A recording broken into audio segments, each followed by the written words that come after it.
I'm waiting for a thumbs up in the back. Okay, good morning. I'd like to welcome everyone to the Oregon Transportation Commission meeting for Thursday, September 20th. And first we will go to the director's report. Director Garrett. Thank you, Madam Chair. Appreciate the opportunity. I have three things I want to share with the Commission and the good folks in the audience or those viewing. I want to begin with a fun fact. The Oregon Department of Transportation's website had more visits than any other state agency website last year, with 10,740,000 plus visits. The next closest agency was our friends over at the Oregon Health Authority, where they tipped the scale at 7 million visits. So we are competitive, and it's good to be first. But I will tell you, the ODOT website continues to receive positive feedback, continues to receive accolades from across the nation. And from our customers 1 year after we did a major redesign of our site. So kudos to Mr. Fuller and Ms. Rittenauer, who were at the tip of the spear on that. And as we ask at the end of each and every web page, our latest user poll shows that the majority of the visitors to that site find our site helpful. So well done to the good folks who are on point, making sure that we are as clear and crisp in our communications with our fellow Oregonians. Now, Madam Chair, I'd like to transition to the issue of transition. And if there is one thing constant in life, it is change. And I want to speak to that. So, first, we have a new Highway Division Administrator. And while it is not easy to replace someone like Paul Mather, who has served as the Highway Division Administrator with honor and distinction for the last 8 years, and whose total service to this agency spanned more than 3 decades, it makes it difficult to find the person who will replace him or follow him. You don't replace someone who's unique, and Paul is certainly a unique individual. But all you can do is seek someone with similar attributes, similar qualities, and that's what we have done, even though it was a very formidable task. But it was a task that we have engaged successfully. And so I am pleased to announce to the Commission that Chris Strickler will return to the Oregon Department of Transportation to serve as our Highway Division Administrator starting October 23rd. Now, I always look for people of intellect, of integrity, of initiative when I ask someone to put on the ODOT uniform and play for the ODOT team. I would submit to you that Chris Strickler embodies all those attributes. Chris's transportation career, both in the public and private sector, has afforded him with a significant experience at every level of project and personal leadership. He brings a hands-on experience designing and constructing projects, as well as the leadership of large sections of an organization. And I have no doubt that he can move into this critical role at ODOT to lead the organization into the future, to advance partnerships and promote innovation and critical thinking as we move to the future. Now, I'd also like to take this time, and I would be remiss if I didn't, to thank my friend Mac Lynn for taking on the responsibility as the interim Highway Division Administrator for the past 3 months. Both in his words and deeds, Mac embodies the notion that public service is indeed a noble cause. He has shown his focus in doing what is just, doing what is right, rather than what is politically or personally advantageous. He is a true servant leader. And as he returns next month in his role as the Active Transportation Section Manager, I know he will continue to accomplish great things for the Oregon Department of Transportation and to our fellow Oregonians. So, Mac, thank you, my friend. Now, as we say hello and welcome Mr. Strickler into the ODOT family, it is with a tinge of sadness that we say goodbye to Commissioner Sean O'Halloran. As some of you may know, this is Sean's last formal OTC meeting.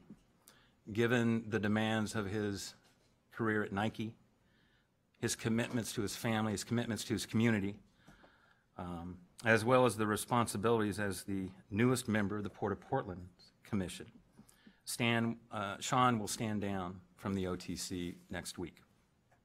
Now, I will say, When Sean joined the commission back in May of 2015, he came forward with a resume that might be the perfect resume to be a transportation commissioner. Let me just read where this man has been and the accomplishments that he has secured. He has served in a number of positions in the public sector in government, including the White House Deputy Assistant to the President for Legislative Affairs, where he was the tip of the spear between the White House and the United States Senate, where you probably have 90 members who think they should be in the White House, so that's a difficult piece of water to navigate. He also served as the Assistant Secretary of Transportation, heading up the Office of Governmental Affairs at US DOT. He played a critical and a pivotal role in the Transportation Security Administration's transition into the Department of Homeland Security. And something very important to me, Sean served former Oregon Senator Marco Hatfield in a number of capacities before joining the Senate Appropriations Committee as a member of that professional staff. Sean has also played at the highest levels in the private sector as a corporate executive at Nike, which he currently is at. He's been with Honeywell as well as the Union Pacific Railroad. So he is indeed a man of many accomplishments and many talents. And there is no question that this commission, that this agency, will miss his keen insights, his analytical abilities, his wit, his humor, and his leadership. We are losing, I believe, one of the most accomplished public servants I've had the privilege to work with. And our loss is certainly the Port of Portland's gain. But, Sean, of all your talents, what has impressed me most is your commitment to honest dialogue. You've demonstrated over and over again that as a state, as a commission, as an agency, we must never tire of reaching sound policies through vigorous but honest debate, always with a healthy respect for the other person's point of view. You understood that there is a difference between hearing and understanding what people say. And while you don't necessarily have to agree, you do have to make an effort to hear what they have to say. That will inform the critical thinking that develops policy. So, Sean, I want to thank you for your refusal to not be constrained in your thoughts or your words. They have been disciplined, they have been bold, and you have constantly reminded us to think big, to challenge ourselves, to better ourselves.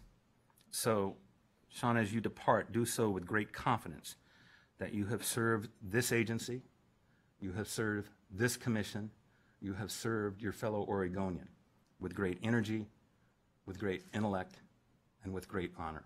I will miss you, sir. Madam Chair, that concludes my remarks. Thank you, Director Garrett. I too have a couple of comments that I would like to make, and first starting with the newly appointed Highway Division Administrator, Chris Strickler. Having had an opportunity to participate in that process, I felt that we were very fortunate to have a talented pool of individuals who are stepping up, and I want to thank Mac Lind as well for his commitment to the process and just his style and manner in which he serves the state of Oregon and how he's interacted with the commission. I think that Chris will be a wonderful addition to the team, and really look forward to working with him as well. And thank you to Paul Mather. Those, as you mentioned, are challenging shoes to fill, and we're not filling them. We're getting a new set and just taking it to the next level. Having had the opportunity to work with Commissioner O'Halloran, I'm so pleased to hear that you put humor in there, because if there's one thing in challenging times and in difficult conversations that really brings people back to what it means to just be human and have a spirited dialogue, is the ability to add levity. And I think these little packets here are probably just a great example of, there's just, as we talk about things like congestion pricing, as we talk about the roles and responsibility of what it means to govern this organization and to be a part of a commission, I am a better person and a better leader having worked with you. You have a humility to you that is just, I've just never encountered. And you share your experience in a manner in which you enrich other people's lives. And 2015 was not an easy year for this agency, as many may know. There were challenges on the horizon in terms of funding. We fast forward to 2017 and have helped with the legislature secure a historic amount of funding and direction and vision for this agency. And it is not by chance. It's because of intentions that were in the right direction and because of your leadership. So on behalf of the Transportation Commission and as chair, being on this journey with you, you will be missed. I do intend to call Curtis, and I think you were stolen.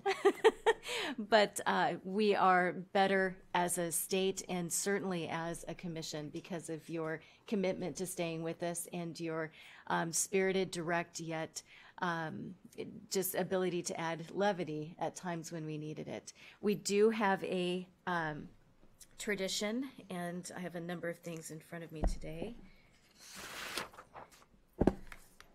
But on behalf of... It is a paddle. On behalf of the Transportation Commission, I would like to present you with your nameplate, and so that you will remember your time with us. I know you're not going too far, and we can lean on you if necessary, but I'm internally grateful and very appreciative of all that you've done. Thank you, Madam Chair. Yes. So.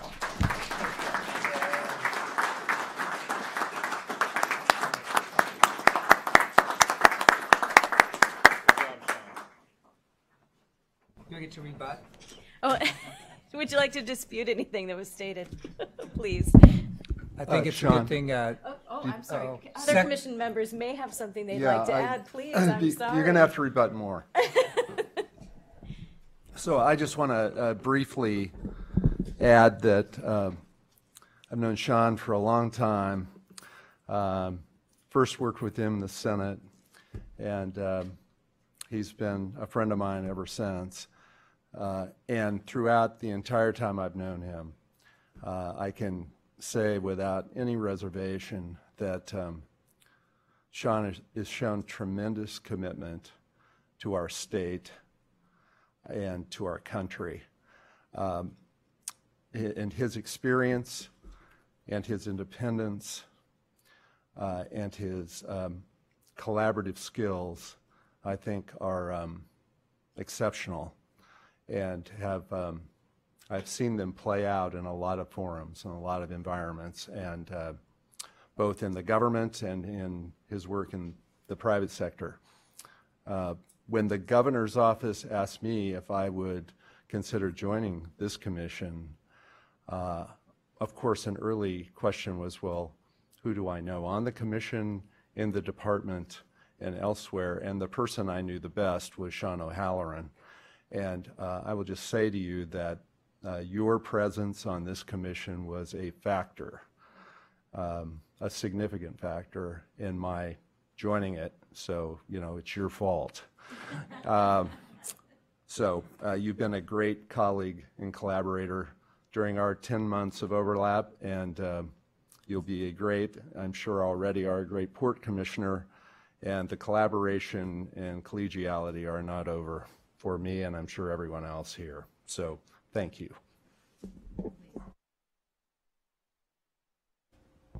Thanks.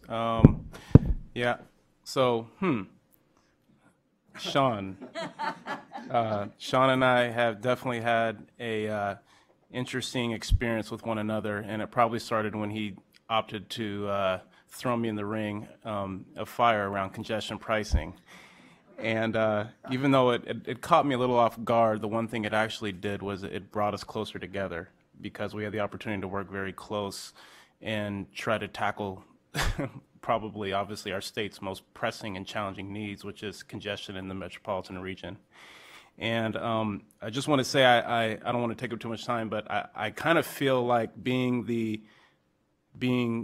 younger, the rookie still, I feel still like I'm carrying the bags of the team. And I feel like Sean kind of turned into like a big brother to me.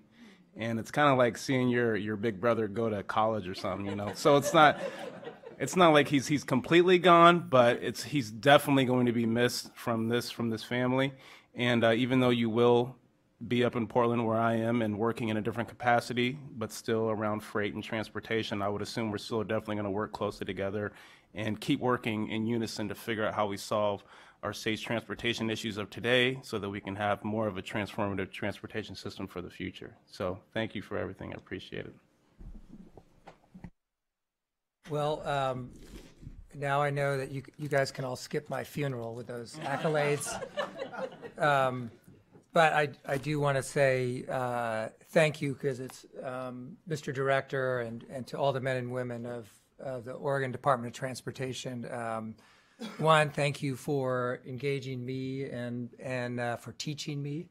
I think I've learned tremendously from the depth of professionalism that exists in this building and throughout the state to keep our system alive and to fuel it and to keep our economy moving and all the things that we provide. So I'm grateful to the men and women of ODOT and the work they do every day and what I've learned in this capacity.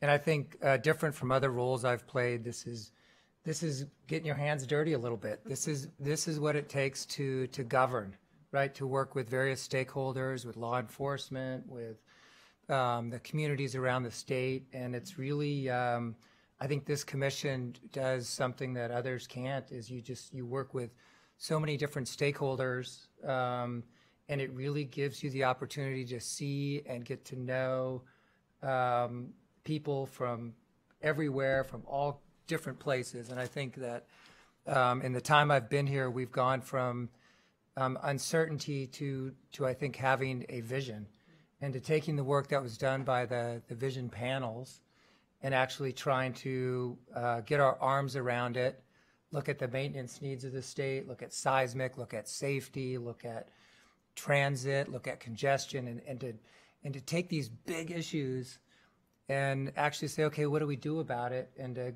get our arms around it and put it into legislative language, and know that, yes, it doesn't do all things, but we thought big, and I think what we came up with was a $9 billion package. Our friends in the legislature told us to think big, and we did. And they were like, oh, God, you're not that big. But anyway, I think, having a legislative package in place is a great thing. But I think that probably what I have enjoyed the most is working with this commission and getting to know each and every one of you better. Bob, I know as I leave, I feel like we're in good hands and that you're willing to do big and bold things and to lead. And Madam Chair, I think that I could never do the role that you do, because you're patient and gracious and accommodating beyond words, and I have learned tremendously. I know our friendship will endure, and I'm grateful for your leadership. Matt, I think just how you lead this agency, and I think it's not an easy task to have control of a big entity, and to really know what's going on in all corners of it. And I think you do it exceptionally well. And I have really enjoyed working with you in this capacity, so thank you. And I would be remiss if I did not mention just how much I've enjoyed getting to know Orlando Simpson and working with him, seeing him grow, seeing him step up, and just his vision, his lens on things has taught me a lot. And I know that there's still pizza and beer ahead of us.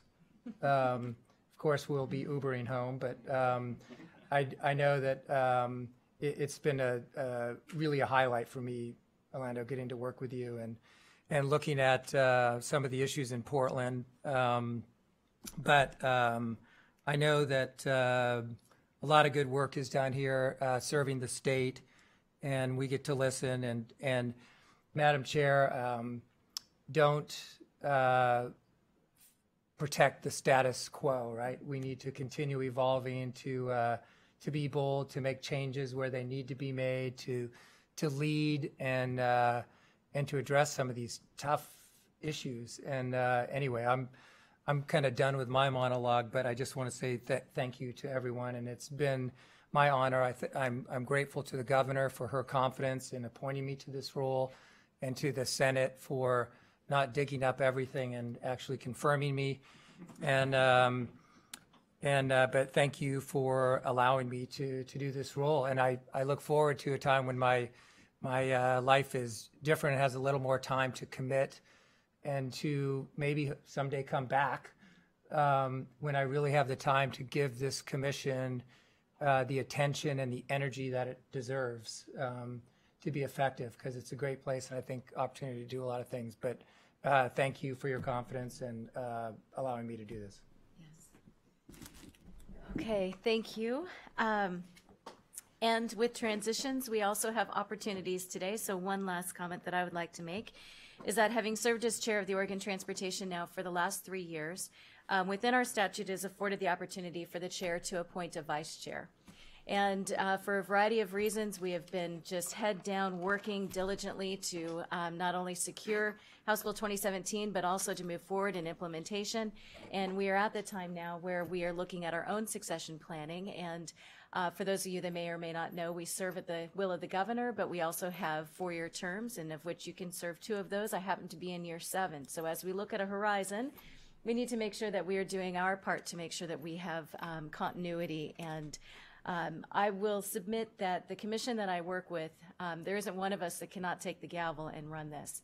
And what I love about the commission is that even with Commissioner Callery, who's coming on as well, each have very different strengths, and with a 5-member body trying to lead an organization of a state the size of Oregon, we need to play to our strengths. So I want that to be said, that I'm so grateful for each of the members. But it is also the understanding that in the selection of Commissioner Van Broeckelen coming onto the commission, that there would be the hope that he would be the chair in the future. And it is my just honor working with him for the last, is it 10 months? It feels like a couple of years, and for you maybe 6. But and I will say, the work of a commission with a 5-member body, with all the work that we have, it is not an easy lift. But I know that you have the time, the commitment, the talent, and the understanding of what this means. And so I would like to present you with your very own vice chair. And Commissioner Simpson, you are in charge of watching our vice chair today. So I will go ahead and present this with you as well, and welcome you as our vice chair.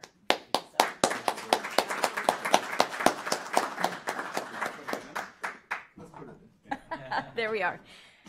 Okay, so without further ado, let's go forward. Thank you, everyone, for offering us some grace and patience this morning. I have one individual, Mr. Sworn. Ron, I will, there you are. Please join us. The public comment, anyone else who's interested in signing up for public comment to approach the commission? If not, good to see you again. Please hit the button, state your name for the record. I know you know the protocol. And then we have 3 minutes. The floor is yours. Let's make sure that that light. Let's hit the button again, and then there we go. All right, wonderful. Ron Sworn, 1543 Southeast Yumas Hill Street, Portland. Good morning, Chair Boehne, Director Garrett, and commissioners. I think about 5 years ago there was some discussion about seismic upgrades.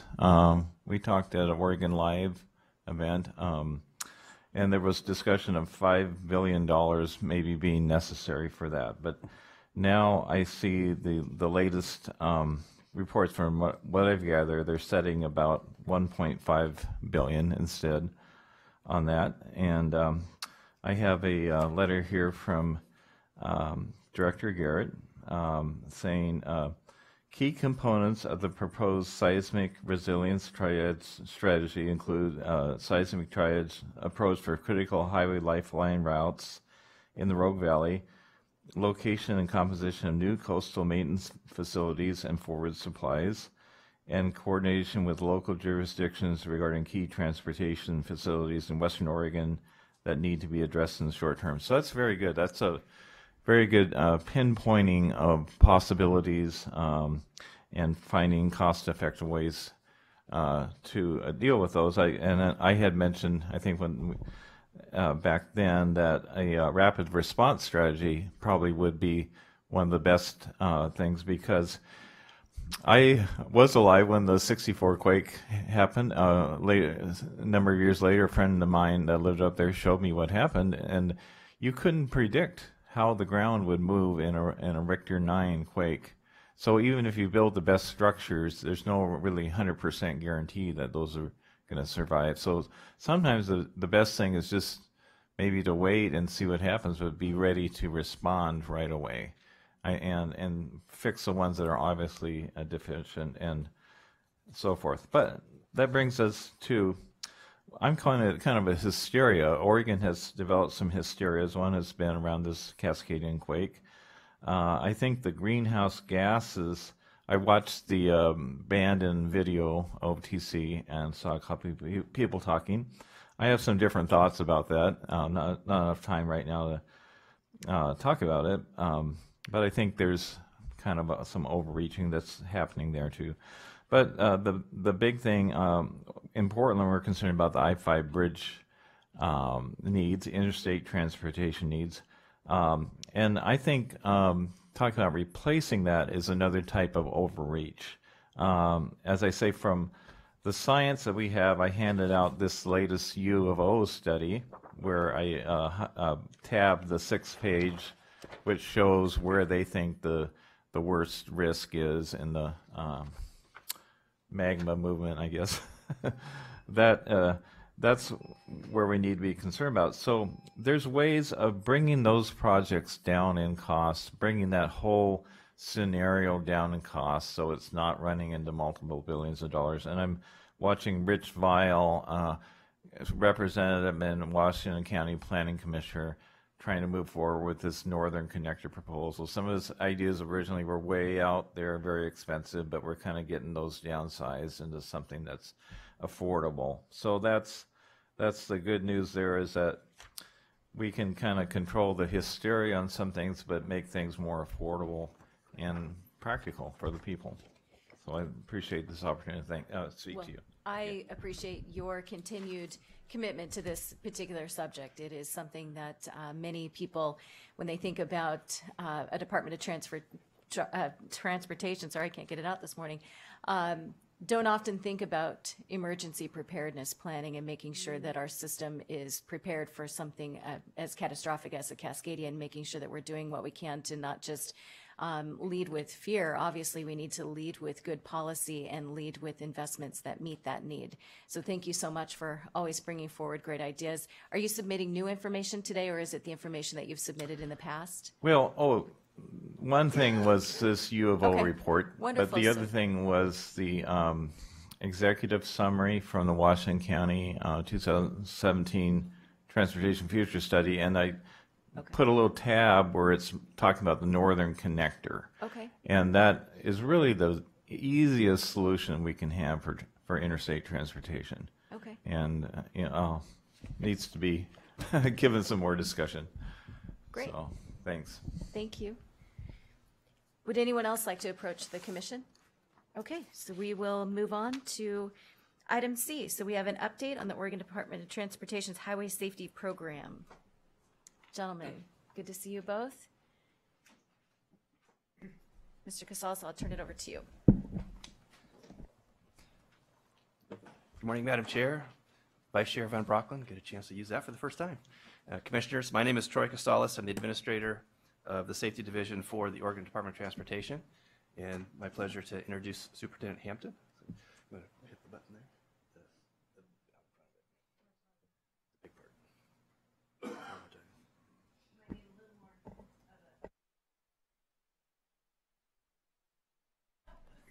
Oh, well, thanks.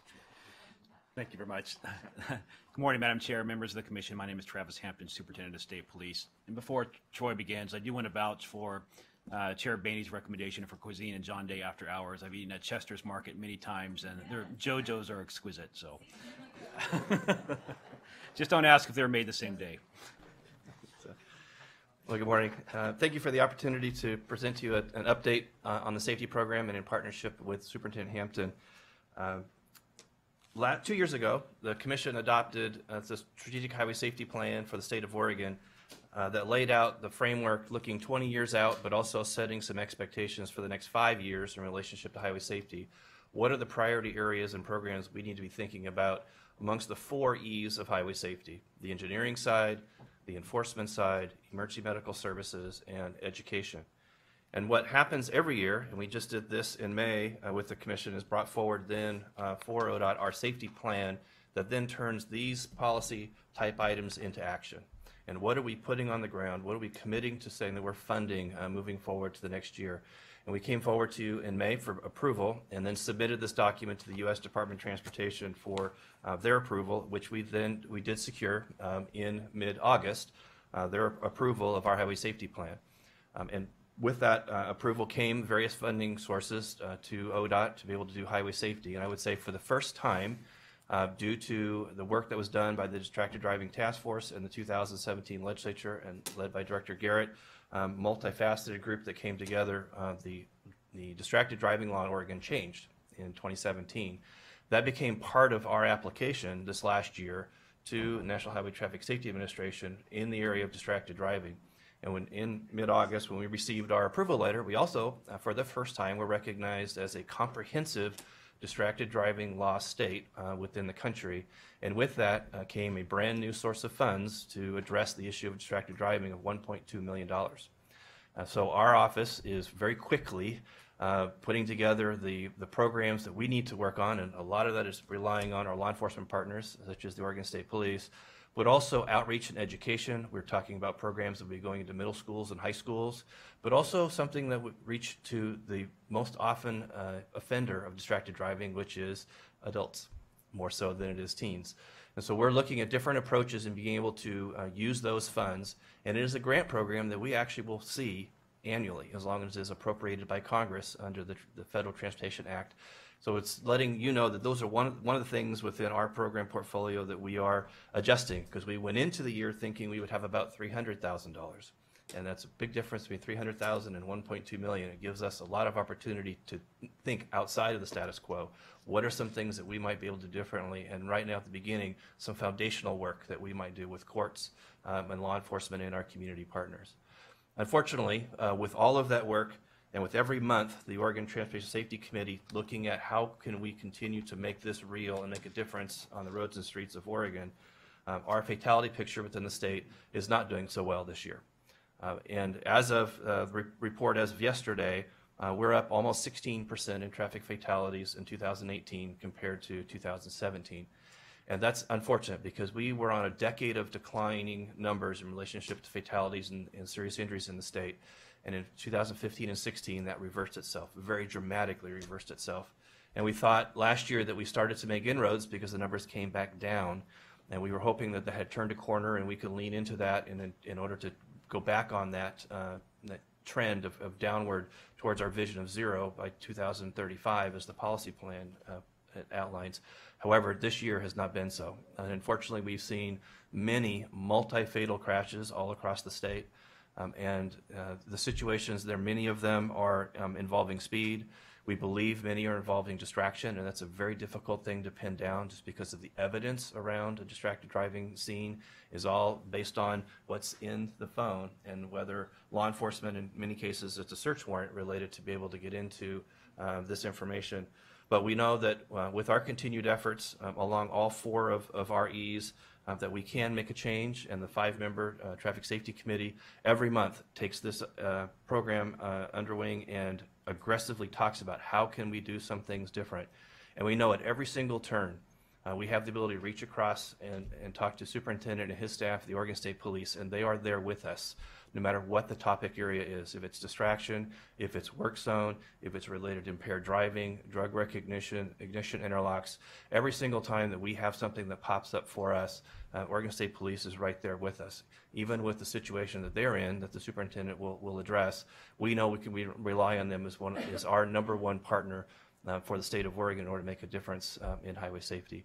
And so with that, Madam Chair, what I'd like to do is turn the microphone over to the Superintendent and let him give you an update for his agency and his presentation this morning. Thank you, Madam Chair, members of the commission. Once again, Travis Hampton, State Police. Thank you, Troy, for those comments. And I just want to underscore before I begin my presentation the healthy working relationship we have with the Oregon Department of Transportation. It was alluded to earlier, very well-run department. It really sets the tone for state agencies for professional management, resource management of a giant enterprise. So from the director's office to the program management to the trooper on graveyard shift for the snowplow operator on the Sandy Ann Pass, that working relationship is very healthy. We have a great deal of mutual trust, and from the state police standpoint, a great deal of dependency on our ODOT brothers and sisters to keep people moving, keep commerce moving, keep the roads open. So thank you for the invitation, Director Garrett. I very much appreciate it. So I thought it'd be beneficial today to speak to the 4E, specifically to enforcement, and really just give a state of the state police. When I speak to numbers and full-time employees or full-time equivalent, I'm referring to our patrol division troopers only. Of course, Oregon State Police is very diverse. We house the fire marshal's office, LEDs, crime labs, medical examiner, fish and wildlife troopers, detectives. Today, these numbers that I put before you will all be our patrol division, our historical, our bread and butter, our troopers in the campaign hat out on the roadways. So just a quick snapshot of our historical staffing. The Oregon State Police was established in 1931. Our records are not quite as complete as we would like to demonstrate from department inception to present. Also, our records are a little bit of a challenge to show what a trooper versus, in those days, a corporal or a second lieutenant or a K-9 officer or a captain. And so what we did is take from 1941 to present to show our allocated strength, our FTE, for every single position in the patrol division. And so it's a little bit of a apples to oranges comparison because nowadays the policing staffing for Oregon State Police and a patrol division is very different than our earlier years. Within, you see today we're staffed at 454 total patrol positions. That's from the recruit trooper vacancy all the way up to Captain Teresa Bloom, the leader of the division. But within that, you have not all patrol officers. We would have our troopers, for example, on a contract position at the Capitol Mall here that patrols the Capitol. You have the Governor's Dignitary Protection Unit, our troopers at the Oregon State University, training division. We just have a myriad of positions that are within our patrol division but not directly assigned to patrol our roadways. And that's not to imply we're taking troopers off patrol to put in those positions. Those are our budgeted positions. That's just the best fit within our organizational, our flow chart to show what division they are assigned to. So looking historically, you could see that with 454 troopers assigned today over on the far right, we are really staffed from an agency perspective commensurate with the late 1960s. That's the type of field force we were putting out on the road if every single one of those troopers was in fact assigned to patrol. And I also should mention that we carry 40 to 60 vacancies typically in our patrol division due to shortfall in our staffing. So you could see that in the late 1970s from the early 70s to mid to late 70s, we were staffing about 30 patrol troopers per 100,000 citizens. Today we are down to about 8. You can see when we were staffed at a similar level in the late 1960s, Oregon's population was roughly 2 million. So we've doubled that population, and we have roughly half the troopers on the roadways today. And Superintendent, this is representative of if you had every position filled. Yes, Okay, that's thank correct. you. And we actually have this morning, Chair Boehne, we have 77 vacancies in our patrol division. The highest in my career. I've worked here since 1990. So, Commissioners, this second slide is just really the same depiction on our patrol numbers, but it reflects the miles traveled on Oregon's roadways. As we expect, the population nearly doubles, the cars on the road nearly double, the miles traveled nearly double, and it once again illustrates that service gap between numbers of troopers on the roadway and the vehicles that are logging the miles. How do we stand up nationally? This is patrol troopers only. Not very well. Oregon is second from the bottom nationally for troopers per 100,000, only second to Florida. This was a 2016 hand count. Our division staff literally phoned every highway patrol state police agency in the country to do an apples to apples comparison to take out the components of some departments that, like I said, that guard their governor, that weigh trucks.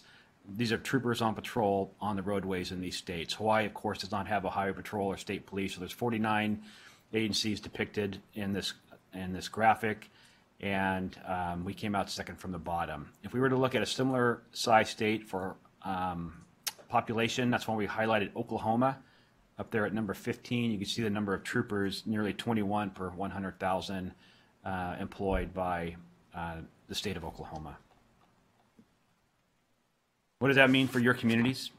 I think this graphic speaks for itself. 1980, really a year that lives on in infamy, a bit of an urban legend in OSP, that when OSP funding was removed from the gas tax, our numbers declined. In an earlier slide, I should have pointed it out, our numbers began to decline years before that funding shift was made in the late 1970s.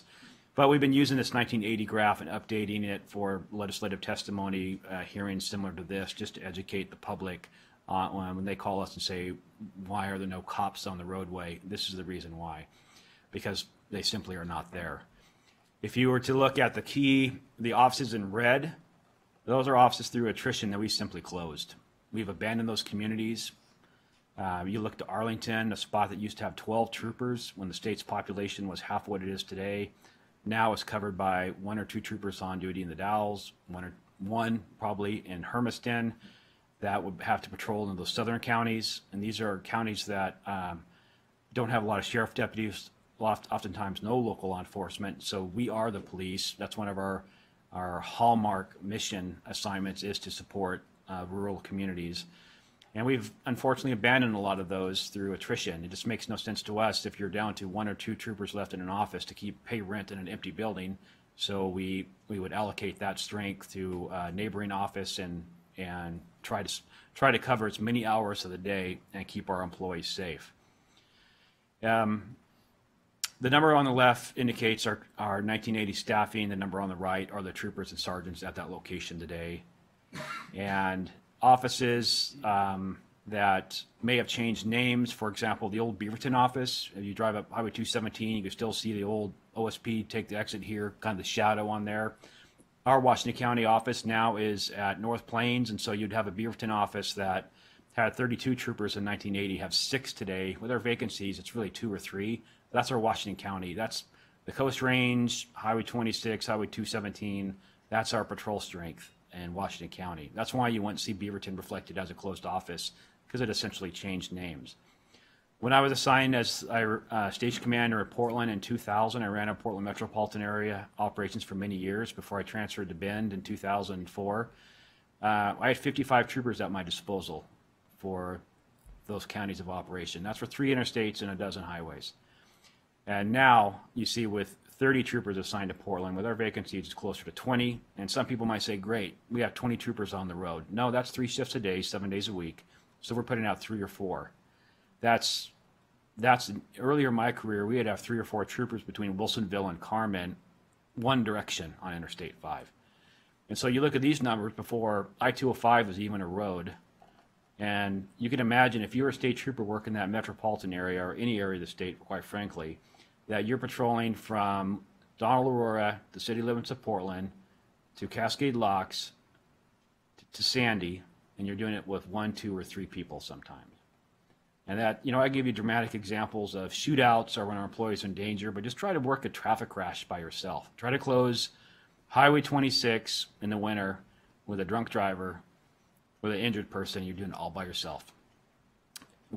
If not for ODOT, we could not supply a modicum of safety for our employees or service to the public that we, by statute, are required to serve. So it is truly a dire situation. There is no way to sugarcoat. Our staffing is at an alarmingly low level to provide a baseline service for Oregonians. I'll close with a couple quick slides. This is just a typical service slide, calls for service, We're a very evidence-based agency. We work, we call our Fatal Five: speed, occupant safety, lane usage, impaired driving, distracted driving. Makes up the acronym SOLID. It's just ingrained in every state trooper that works for the state. Those are the crash-causing behaviors. So if I was to pull our service calls for the Salem patrol area, Salem, Albany, and I-5, this is what it would look like. As you can guess, the busy road has more calls for service. We make more arrests. We write more tickets. But these are just the calls where people have called us and say, we need help. We have a crash. We have someone pointed a gun at us. There's a dead deer on the roadway, whatever the case may be. These are our service calls. The bigger the circle, of course, depicts more of a call load in that respective area. This represents thousands of calls. And you would see a similar graph if I worked in Baker City on I-84, 101 if I was on the coast, 97 through Central Oregon. That busier the road, the more of a draw on OSP resources. The problem when you're working 1 or 2 troopers a shift is that's where our fatal crashes are, that overlay. So our mission is to get out there to work with our partners to prevent these fatal crashes, but we can't get there. You cannot leave I-5 if you are 1 or 2 troopers on duty and you have a call for service coming in every 2 minutes all day long, every day. Those troopers in 1980 didn't have that handy little invention called a cell phone, where people now are, which we appreciate, they are eyes and ears on the road, but the service calls come in nonstop. Not in the days where people pull off the highway and make a payphone call or drive to a police department. They are coming in all day, every day, and they are serious calls. They are calls that demand response. The drunk driver calls, the emergency calls, cover calls for our department, our county sheriffs, but our fatal crashes run these secondary routes. And until we add staffing or, once again, close offices and abandon other parts of the state, we are not going to be able to reach those areas that demand our attention. Superintendent, I have a question. Yes, sir. What's the differentiation between the big X's and the small X's? The big X's would often depict a more serious traffic crash, multiple fatality, is my understanding from the depiction, where multiple deaths are, the same as the bubble gets bigger for the calls. If we were to look at the 8-person fatality in Southeast Oregon, it'd be a great big X on our map. Or conceivably more than one fatal crash at that location. So that is very quick. And probably not telling people stuff they don't already know. And so I really wanted to afford time to answer any questions. We have staff along today, very talented staff that could research any information or supply any follow-up questions, but at this time I just want to re-express my appreciation for your time and my invitation here. I will come as often as you like. Great. Hopefully bring some good news down the road, but I appreciate the work of the commission, Director Garrett, and all his team. They are great partners to us, and we really appreciate them. Excellent. Thank you, Superintendent. Let me start by stating that this invitation is one that we need to extend more often. And it has become very apparent to us as a commission and as an agency that this partnership is one that we need to elevate, because while we know how strong this partnership is and while we understand some of the challenges that you experience, I don't know that we have done a good job of helping to articulate that challenge and that story across the street. And we as citizens representing transportation in Oregon, we have the opportunity to lean into some of these conversations that maybe an agency may not be able to. But I can tell you that it is a priority for me to make sure that we elevate this challenge with the legislature. And I can only suspect that the individuals that put on a uniform every day and decide that they're going to leave their family and go out and serve may feel that they are not supported at the way that in which they too feel that they have what they need to be safe in an environment that is changing every day. And so I just, to the commitment of those that actually are taking this challenge and serving Oregonians, I would imagine that there's a sense of feeling of not being able to get ahead of this. And how do we actually not feel like we're defeated in that? We hear about it in work zone safety. We hear about it.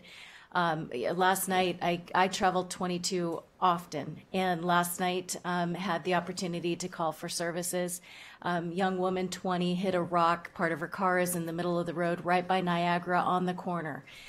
She cannot move her vehicle. I'm not going to get out and move her vehicle. She's on the side of the road. I pick her up, move her to a place where we had better cell coverage, and called for assistance. And the dispatch was quite candid. First made sure that we were safe, but also said that we should not expect service or response, and the tow truck would be there in about 45 minutes, which is what I had mentioned to dispatch. And she said, please know that stay in a safe place, but we may not be able to get to you.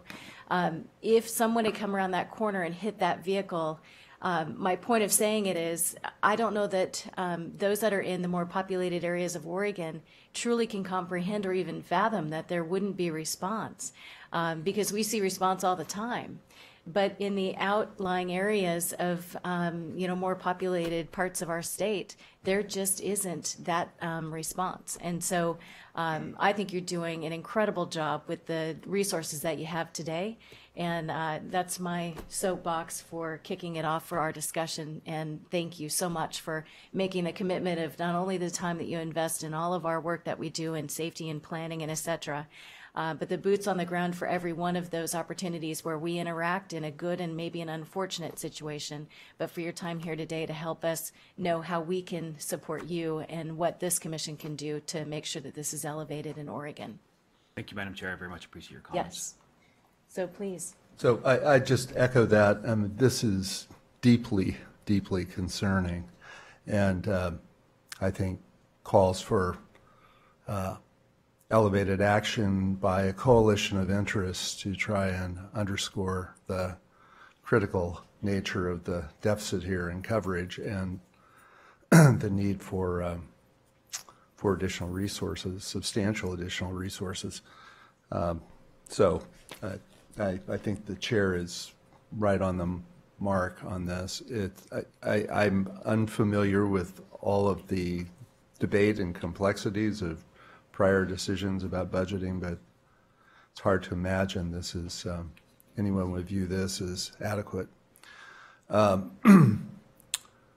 had a couple of specific questions. One was with respect to, as I was looking at this chart about the states, and I think it's the slide about patrol troopers per 100,000 population and where we sit next to last. I noticed in this that Washington is fairly far down this list, and Idaho is even further down, although not quite as far as we are. And I just wondered whether, in light of kind of where the Northwest stacks up here, are there commonalities in the Northwest that are causing the decision-making in these three states, or the staffing level in these three states, to be where it is? I just find that unusual that that we would all be kind of clumped toward the bottom. Yes, Madam Chair, Commissioner. The primary issue is funding for all my colleagues in those border states. If you look at a ratio in Washington State, if they have a greater ratio of citizens, that does give them an enhanced patrol presence. We also should keep in mind a lot of these neighboring states are highway patrols. They are not state police agencies. They are not full service. They don't have the full service expectations of the Oregon State Police. Some of my counterparts, if they stop a crime beyond a traffic crime, they may defer that to another entity to come investigate. They are truly highway patrol officers. Where our troopers in rural Oregon, Chair Boehne made a great point. You call 911 in the metropolitan area, you're probably not going to have state troopers show up to your house for burglary.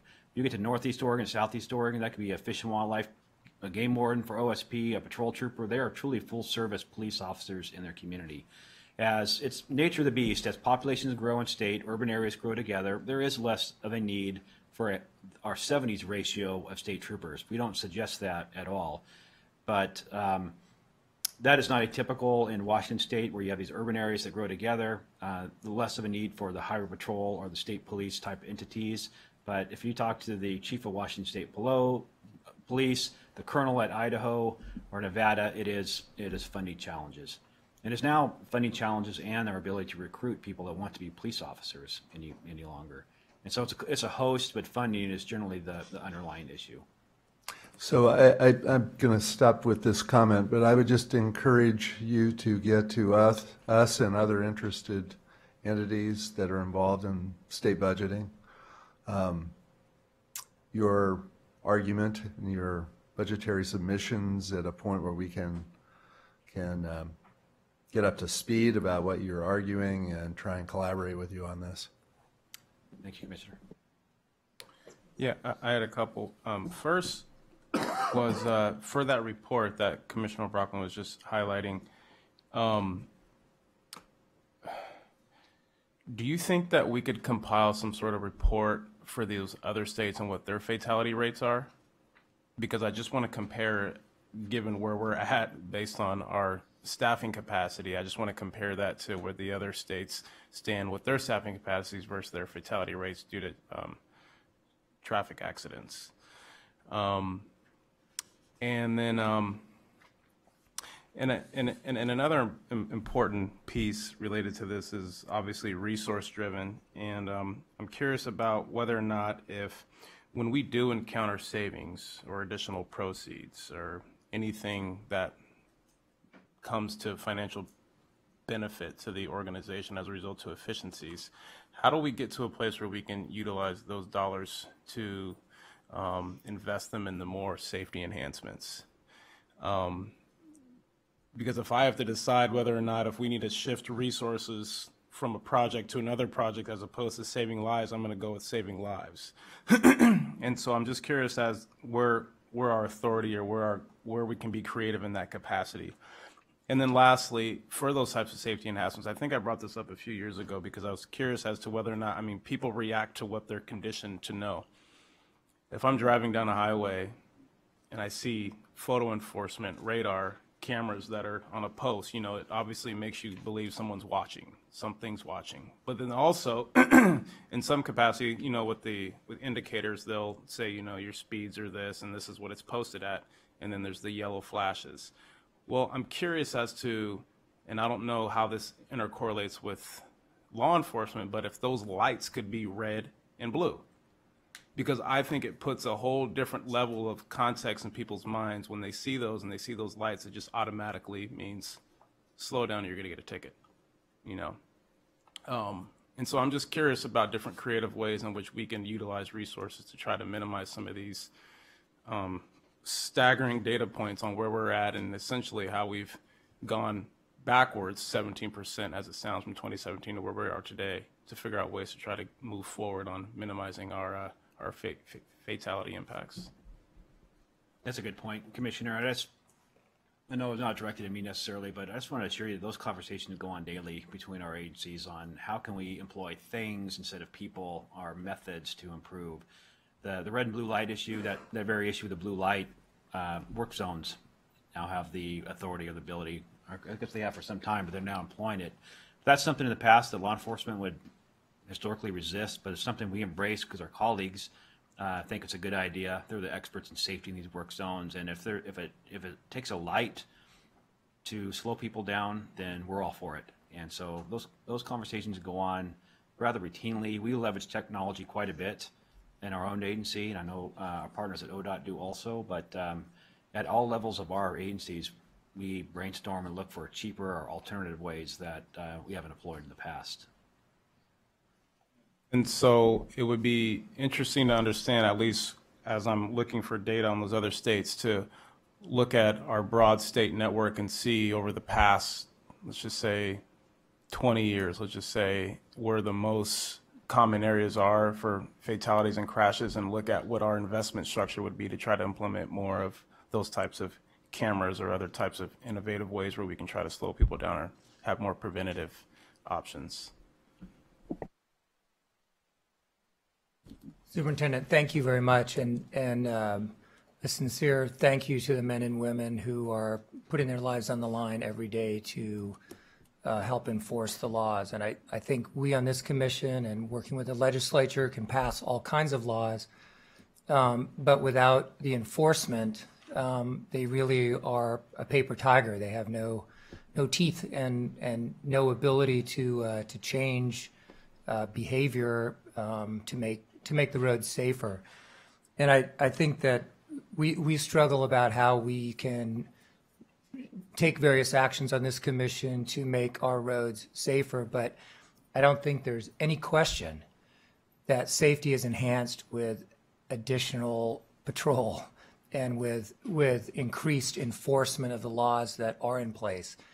So in looking at your numbers, and I know you said we don't need to go back to the 70s or 80s numbers, but do you have an ideal, like what gets you out of a crisis mode and gets you to a place where you feel like you have the right amount given all these other competing interests to help do this? I know it's very difficult to do a job when you're understaffed and underfunded. But what does it take? What is the number? Where should you be? And if we're to go kind of tell people, hey, we need to advocate it. What is it we're advocating for? Not just a higher headcount, but is there a number? And I know technology plays a point in this because it can, like photo enforcement and other things help. But if there's a car crash and it's on the verge of being fatal, technology being deployed out there is not it. They need a person. They need you guys, right? They need somebody there. So what is it, if we're going to ask for something, if we had a magic wand, what is it we're asking for? Sure. I appreciate the question, and trying to avoid the danger of getting out in front of my boss. On a Yeah, I know budget. that, and so Matt will and vouch for me that this I'm a was lame duck, so I can go out and This was a responsive And we question. can really say anything, so. Yeah, the department does have a legislative concept to restore our patrol division staffing to a level that's commensurate with 15 patrol troopers per 100,000. So 15 patrol troopers per 100,000, the concept calls for incremental staffing increases through the year 2030 to get to that level. That number is a fairly modest ask, Commissioner. It gets us to where we can cover 24 hours a day in our state. We don't cover 24 hours a day in the state of Oregon, which by a West Coast policing standard is a tragedy. We don't see that in our neighboring states. That is not our cities that comprise hundreds of thousands of citizens, up to a metropolitan area, millions, to the rural areas. There are still not a state cop on duty in the early morning hours anywhere in our state, other than a contract position at Oregon State University. So that 15 patrol troopers per 100,000 is a number that we feel that we can consistently schedule patrol officers in our major metropolitan hubs and city centers in rural Oregon, southern Oregon, eastern Oregon, 24 hours a day. So if I was to look at Highway 101, it's what now is our larger patrol offices: Astoria, Newport, Coos Bay. I'm not talking about every office, but 3 offices on the coast. The major metropolitan areas along I-5, I-84, Highway 97. Highway 97, Bend, The Dalles, K Falls. Not La Pine, Crook County operations, Madras, but we're talking about the offices, the big hubs that should have a base of operations. So if you need a cop, you call 911. I think the public expectation is you call 911, there should be a firefighter or a police officer to respond. But to restore that level of sanity, that you would have a police officer able to respond 24 hours a day to whatever service call exists. That lofty goal is to get us to that staffing level by 2030. So if you had one takeaway, the Oregon State Police's legislative concept is asking consideration that by 2030, we are staffed where we were in 1980. That's why you see the chart. So by 30, we would have 300 more troopers to be staffed where we were 50 years earlier when the population was at 2 million citizens. Yep. And that still only puts us in the middle of that graph you had. Right. That would take us up to the 50th percentile nationally. Well, Madam Chair, I just think it's this is almost it's kind of jaw dropping in terms of it is so clear that if someone asks us what's the one thing you could do to enhance safety, it would say get our numbers up here. It's just like we need the enforcement, we need the bodies, we need the training. We need to advertise the fact that you have 77 open head counts right now. It's just like, to me, that's amazing. That these are great jobs, and I will tell you one of the most enlightening things that I've done is go for a ride along. And I don't know if you can still do that, but if there's a way you still do it, I'd encourage every member of this commission to find time to do it, because your perspective will change in the course of 4 or 5 hours, and about what these men and women go through every day and what comes on the radio, what they see, what they have to enforce, and really it'll just make you tremendously appreciate what they do day in and day out. But I just think it's crystal clear that when we're talking to legislators, when we're talking to the governor, when we're talking to people, this has to be highlighted. This not having the enforcement, we can sit here and create new regulations and new laws all day long, but if we can't enforce on them, they really are meaningless. And so, one, I just really appreciate what you and your entire team throughout the state are doing. The challenges and trying to cover massive geography with minimal resources, and I personally have kind of been enlightened by this session. Just to say that someone says, "What's one thing you can do?" I have a very clear answer. So, but thank you for what you're doing, and thank you for spending the time to talk to us. I think, as I leave, I think you ought to have a quarterly or an annual update from the Oregon State Police just to see how things are going. But we have marijuana is legal in our state. We now have smartphones that text and communicate in all kinds of different ways. So the ways to be distracted at driving have increased. The ways to be impaired at driving have increased, and we've reduced our head count to patrol and enforce. It makes no sense. And but anyway, I want to say thank you. You've heard my rant, but I'm also convinced and a lot more passionate about this issue. Thank you. Thank you, Commissioner. So we are giving this topic its just due, but we are running a bit behind. I do want to let you know that this is the beginning of many conversations. I will take the conversation a bit offline so that I can find out a way that we appropriately deploy our voices in a way that will be beneficial.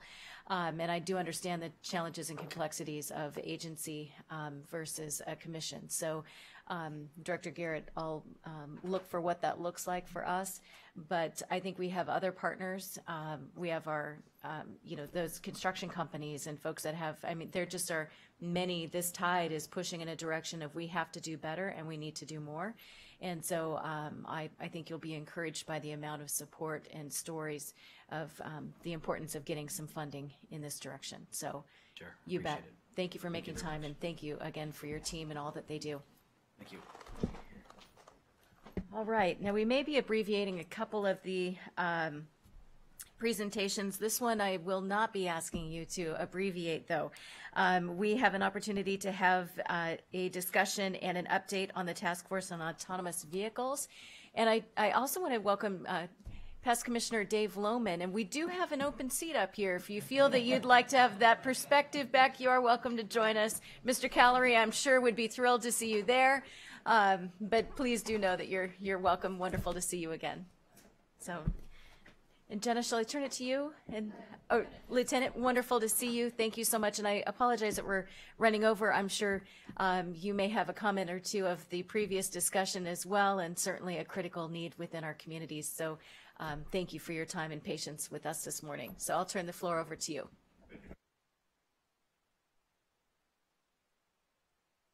I also want to say, just as a... Did it work?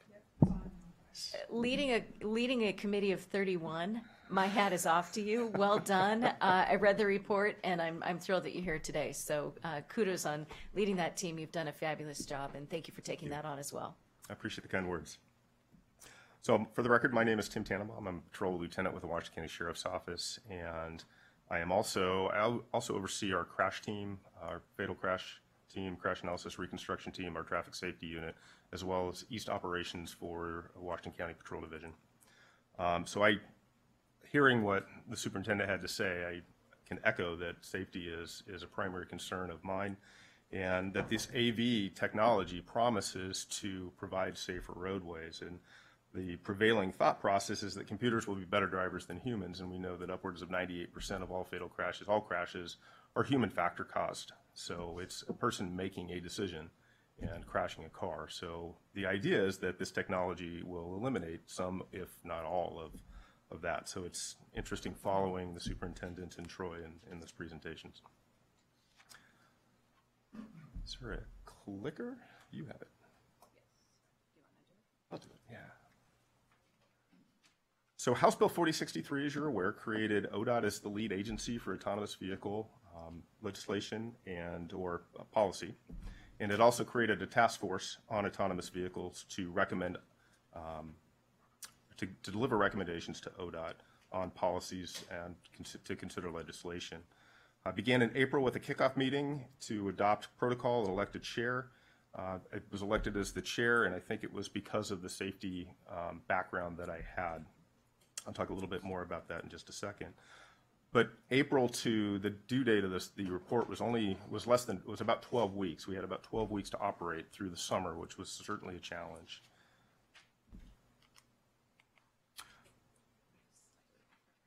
It is different. It's okay. So our report was due September 10th, and it was turned in on September 11th. It was voted on by the full task force on September 10th, and all of the recommendations that came out of the subcommittees were unanimously approved. And again, it goes back to, we had 31 members, we had 4 legislative members, we had 27 voting members that were appointed by Director Garrett, and this is not a two-sided issue. This is a issue where everybody has a stake, and it was definitely challenging working through, and enlightening as well, because everybody brought a perspective to the table that was very important on this issue. Subcommittees, or the task force, broke into subcommittees. There was a subcommittee on licensing and registration, law enforcement, crash reporting, insurance and liability, cyber security and long-term effects. Licensing and registration was headed by Tom McClellan from DMV.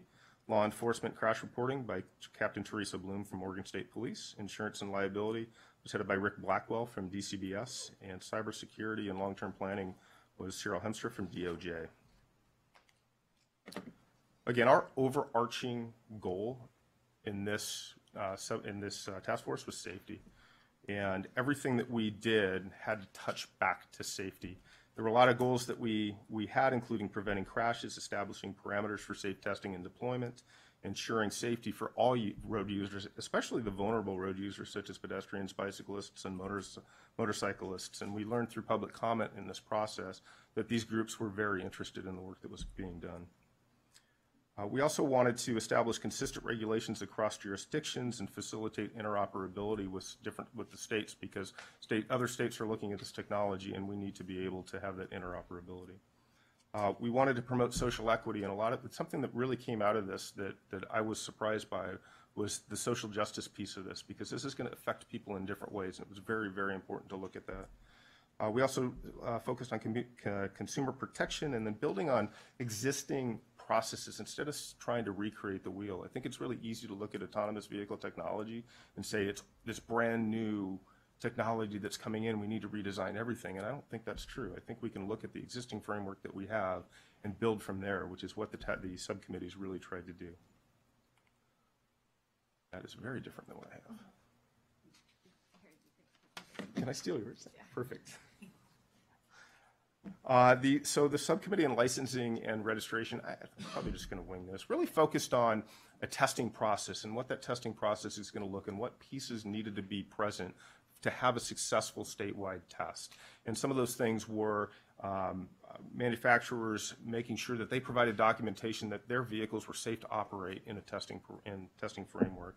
And then what the roles and responsibilities of the different levels of autonomous vehicles were going to be, whether there was an operator or not an operator, whether the operator was remote or whether it was all self-contained inside the vehicle. And then we also wanted to touch on what registration requirements would be required for those testing processes. Law enforcement and crash reporting really focused on does the existing framework of crash reporting work for this? And in the majority of times we were able to say, yes, it does.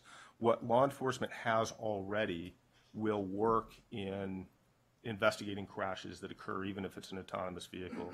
One thing that we did find out, or we did evaluate, is that when electric vehicles came into play several years ago, first responders were being injured because it was new technology that we weren't used to. Firefighters were cutting battery cables, and they were much high voltage than traditional cars, so they were being injured. So one of the things that we recognized we needed was to be able to interface with manufacturers and understand what the technology was and what the risk factors were going to be to first responders and responding to crashes. Same thing was true with insurance and liability. We looked at the existing structure and really asked ourselves, does it need to be redefined? And really worked under the framework that we currently had in the testing process. And some of the things that we looked up were minimum insurance requirements, limit to coverage, and should insurance follow the person, the vehicle, or the manufacturer? So we worked through those problems. And then how do you assign fault when you have a technology that theoretically can't crash? How do you assign blame? And then how, and that kind of goes back to law enforcement and crash reporting. It's incumbent on law enforcement to do good investigations in those cases.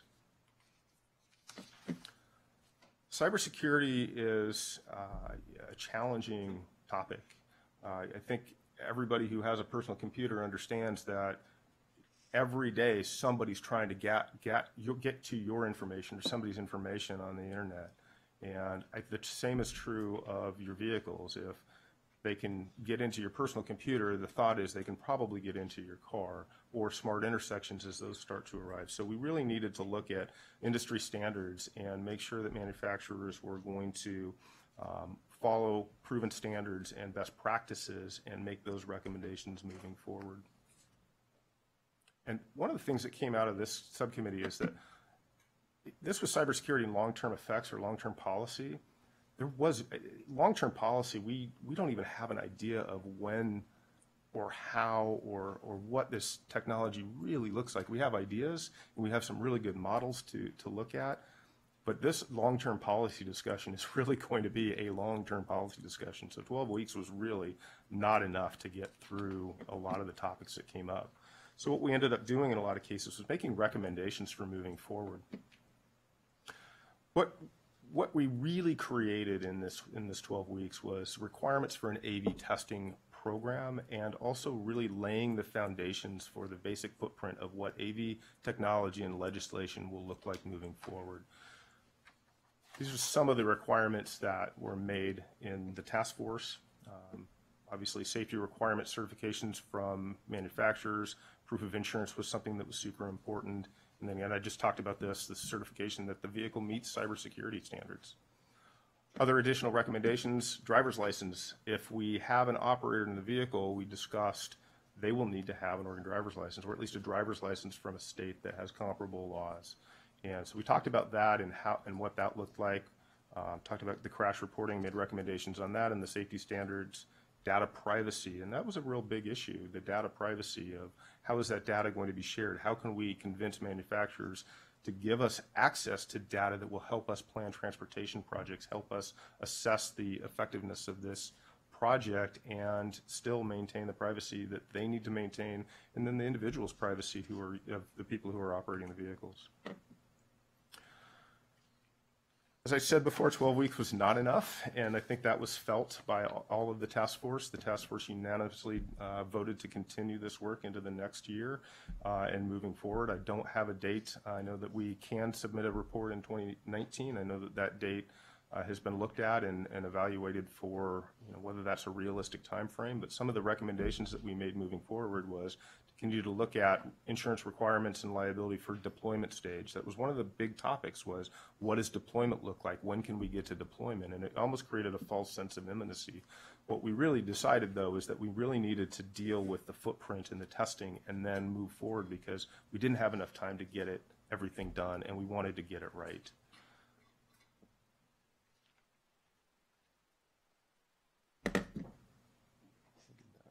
I'll give this back to you. Thank you. So shall we pepper you with questions? Okay, great. Absolutely. Sorry. One of, well, thank you again for leading this. I think it's happening as we sit here right now. One of the concerns would be, first of all, from a state perspective, and these are more just maybe pointing out the obvious, do we have exposure as a state? If we were to, so we permit and allow deployment, and if something were to occur where someone is hit by an autonomous vehicle or something happens, is there a piece there for us saying, yes, please come and test and use our state? Is there exposure? Is there, do we have standardized safety practices that you should have in Oregon, Washington, as you traverse our states as a region? How do we deploy this in a way that also makes it consistent for individuals, the traveling public, to know what to expect as well, as those that are wanting to use our roadways to be able to try and test technology and actually deploy? I'm grateful to hear that the committee would like to, that you're keeping the band together, because I think that this is a wonderful group of individuals to be a think tank and help us to sort through a lot of those challenges that are coming forward. Do we have other comments or things for consideration? Please. So thank you for the presentation. Very interesting. I just wanted to ask one question this morning, and that is kind of what is the state of play on nationally on this issue? How are agencies of government working, and who are the leaders, and are best practices emerging, and what is the state of play on all of this? It's a great question. We're still waiting for the federal government to really come out with their safety requirements for autonomous vehicles. So we're a little bit in a holding practice because it's not our job or the state's job to talk about the safety requirements for the vehicles themselves. But what we did do is look at these states, as you recognize, that are doing this, and I want to learn from their mistakes and not repeat them. And so that it also goes to the interoperability question or comment that you had, is we're trying to learn from the states that are around us and that are doing this testing and then build from there so that our framework is similar to what they're using, but then tweaking it so that it's best for Oregonians.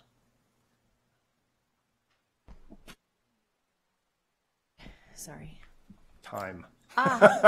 Great. Well, we have a time capsule in the back. But absolutely, and count us in as a resource. While we may not be the determining body to present reports, we very much appreciate this interaction because, of course, we will be setting policy. And as you saw, safety is our #1 priority. We want to make sure that what we are doing also marries up with those initiatives too. So thank you very much for making time to be here. Director, please. First, Lieutenant, I'd be remiss if I didn't, jumping off from where the chair started, thank you for your effort. When we were putting together a 31-member task force, the greatest question we had is, okay, well, who will be the Christ-like figure that brings this together? Because the smart money was betting on we weren't going to land this.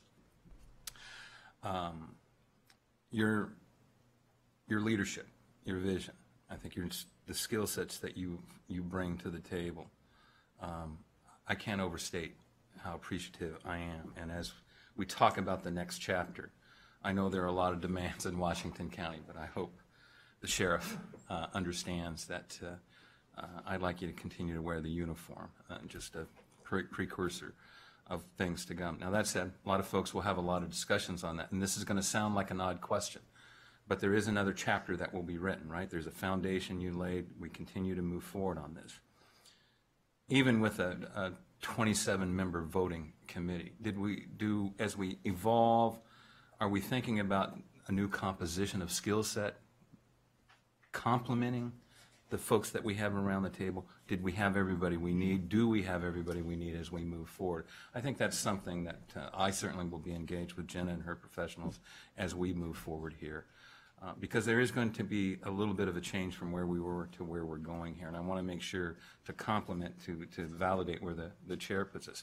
We are a resource. Again, that's probably a responsibility we have as the lead agency to ensure that we bring and complement the collective wisdom that sits around that table.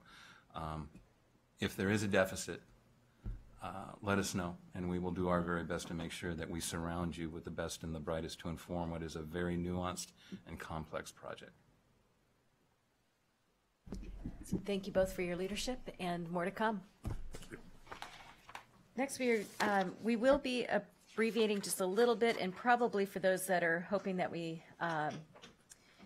end for lunch right at 11:55, that probably will not be happening. So we will go ahead and just move through as we can. Next, we have the annual report and the status on our key performance measures. And Mr. Brower, shall I turn it over to you? Mr. Case, I'll turn it over to you. And thank you for your patience this morning. And again, I can't think of anything more important for us to talk about than safety. And so appreciate offering us a bit of grace. I'll turn it over to you. Good morning, Madam Chair, Commissioners. Thank you for your time this morning. In the interest of time, I will keep my comments very brief so we can get straight to the meat of the discussion here today. All right, as you're aware, we have 3 sets of performance measures that we generally categorize. Today, we're specifically talking about the legislative key performance measures. Of course, with House Bill 2017, it was twofold actions regarding key performance measures or performance measures in general. One is to develop those measures and recommend them to the legislature, which will happen next spring. And the second part, which we're doing today, is reporting on those key performance measures. Here's a list of some of our currently approved key performance measures under safety, stewardship. You're all familiar with these, and they're in our packet as well. And then continuing on to preservation, mobility, and sustainability measures. Regarding our performance targets, about 2/3 of them are on target, about 1/3 of them are off target. Specific to safety measures, if you're hitting your target, it's too conservative. You're aiming too low. So to not be on target on all of our measures is not a bad thing. Performance trends, however, we want to have a positive trend, but 2/3 of them are trending or steady. About 1/3 of them are heading the wrong direction, and that particularly matters when we're below target. In our quadrant, we're going to focus most of our time talking about the lower right-hand quadrant with our 5 key performance measures that are not only off target, but heading the wrong direction. But before we do, we'd like to highlight some of the positive movement that's occurred in our certified firms key performance measure, and Angela Crane is here to talk about it. Push really hard. Who would like new microphones? Can I Please, go right ahead. Good morning, Chair Boehne, members of the Commission. I'm Angela Crane, Manager for ODOT's Office of Civil Rights. The ODOT Office of Civil Rights Key Performance Measure for certified firms represents the percent of awarded contracts to Oregon certified small businesses. For 2017, certified firms winning contracts as primes and working as subcontractors represented 21.62% on state-funded only projects over $100,000. This is well above our aspirational target of 12%. The 21.62% represents 18 firms certified in all categories: disadvantaged business, emerging small business, minority-owned business, service-disabled vets, and women-owned businesses, working on a total of 24 contracts. The largest contract awarded was nearly $1.3 million to an ESB engineering firm. So I'd like to thank the Director for his support in assuring that small Oregon firms are provided opportunities to participate in transportation projects, from engineering to erosion control to flagging and excavation. I would also like to thank my staff for providing technical assistance to the regions and the business lines by demonstrating Oregon has small firms that are available for this work. I extend a huge applause to the statewide ODOT staff for developing and managing these projects that do provide the real opportunities for our Oregon certified small businesses. Thank you. That is no easy task. I mean, I want to pause there because this has been something that we have really been trying to elevate, mentor, strengthen, really what we can do as an agency to embrace others to be in this market. And quite frankly, with the challenges that we currently have in terms of deploying the House Bill 2017 and being able to be ready, this partnership, I mean, we are owning it together. And so thank you so much for all the work that's been done. Please. Yeah, and I want to second those comments. But Angela, I would assume you'd expect me to ask this question. Can we disaggregate that data, please? And then have an update on where we're at and what makes up that 21.62%.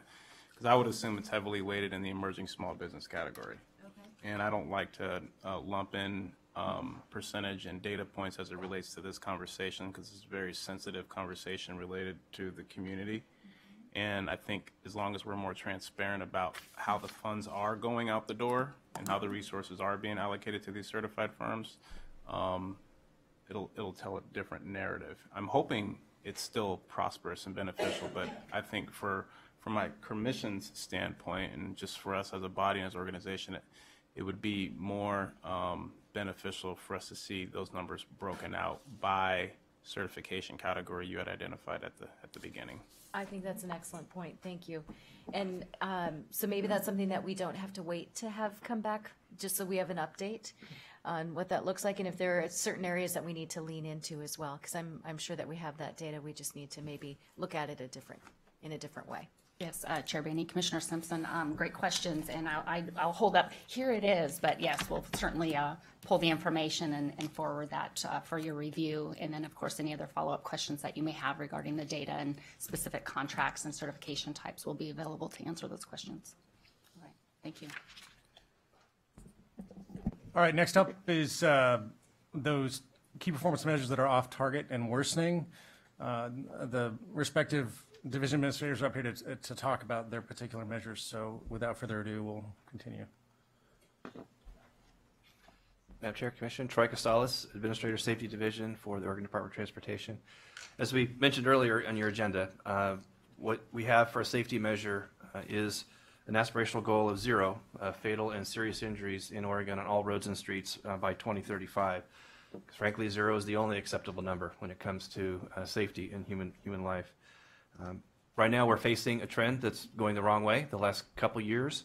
What that does is forces us to think differently, to act differently, but also take advantage of conversations just like you did this morning with Superintendent Hampton about how do we need to look at things in a different way? How can we flex some of the funding and resources that we have in a different way?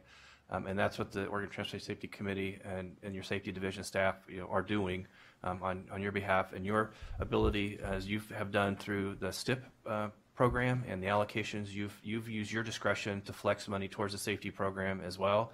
And that's very much appreciated, because that allows us to do some things based on the funding streams and the strings that come with them, to be able to go to different parts of the state and approach things in a different manner. And this is something that we push on every single day all across the state. So.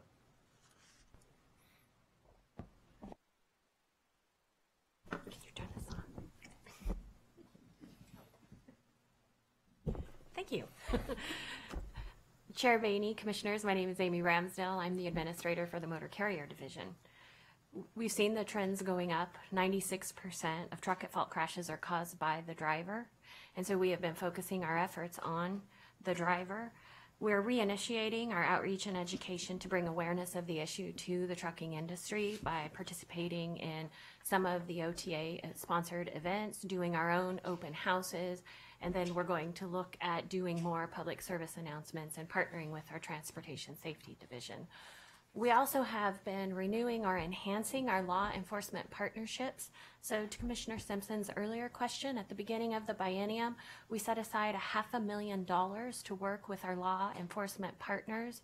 We pay law enforcement partners to do truck inspections along our high truck at fault crash corridors, which are the interstates and US 97.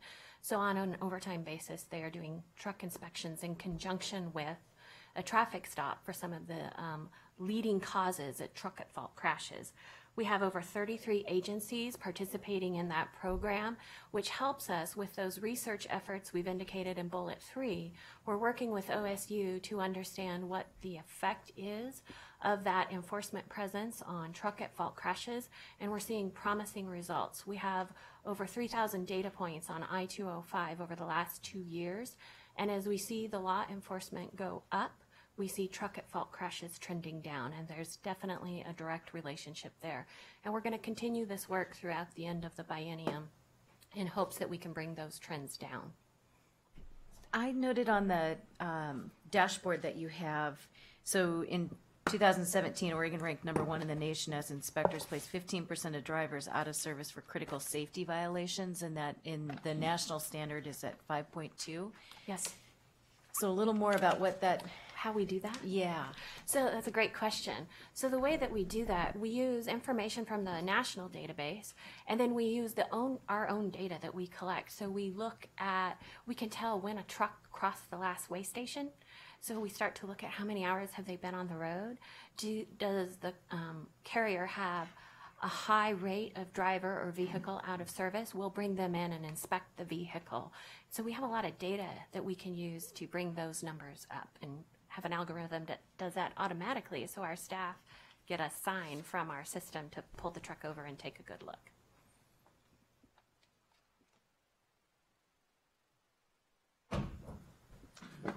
Madam Chair, members of the Commission, Travis Brower, Assistant Director. I'm sitting in for Mr. Guard, our Rail and Public Transit Division Administrator, who has two of these key performance measures. He is out for a couple weeks, and so he asked me to fill in for him.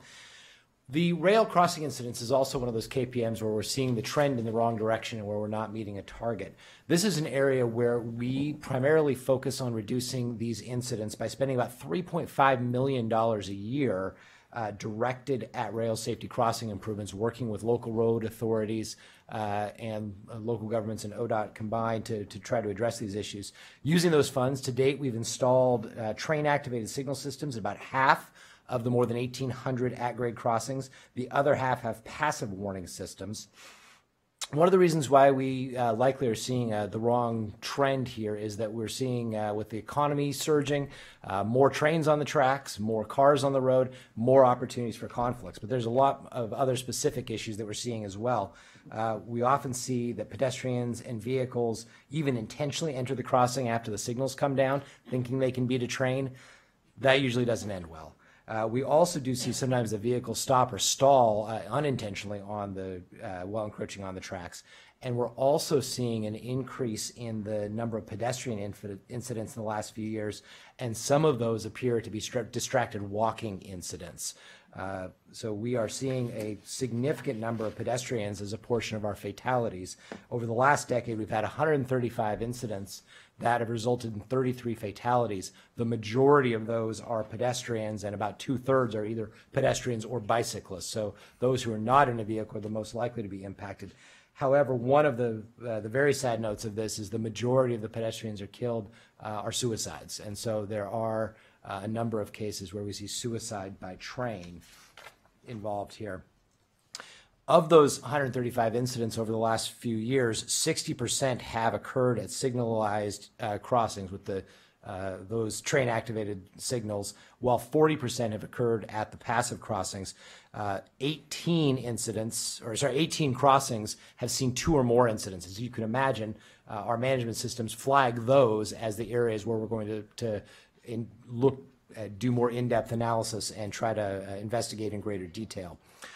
Even with this increase in crossing incidents, the percentage of our total fatalities on the transportation system represented by crossing incidents is a very small fraction of our overall. And I think it's important to note that while we've gone backwards in the last few years, the overall trend over decades is very positive. We've seen a 93% decrease since 1968, and even just the last 2 decades, seen a more than a quarter reduction. So we're down at a relatively sustained low level, even as we sometimes see increases over time.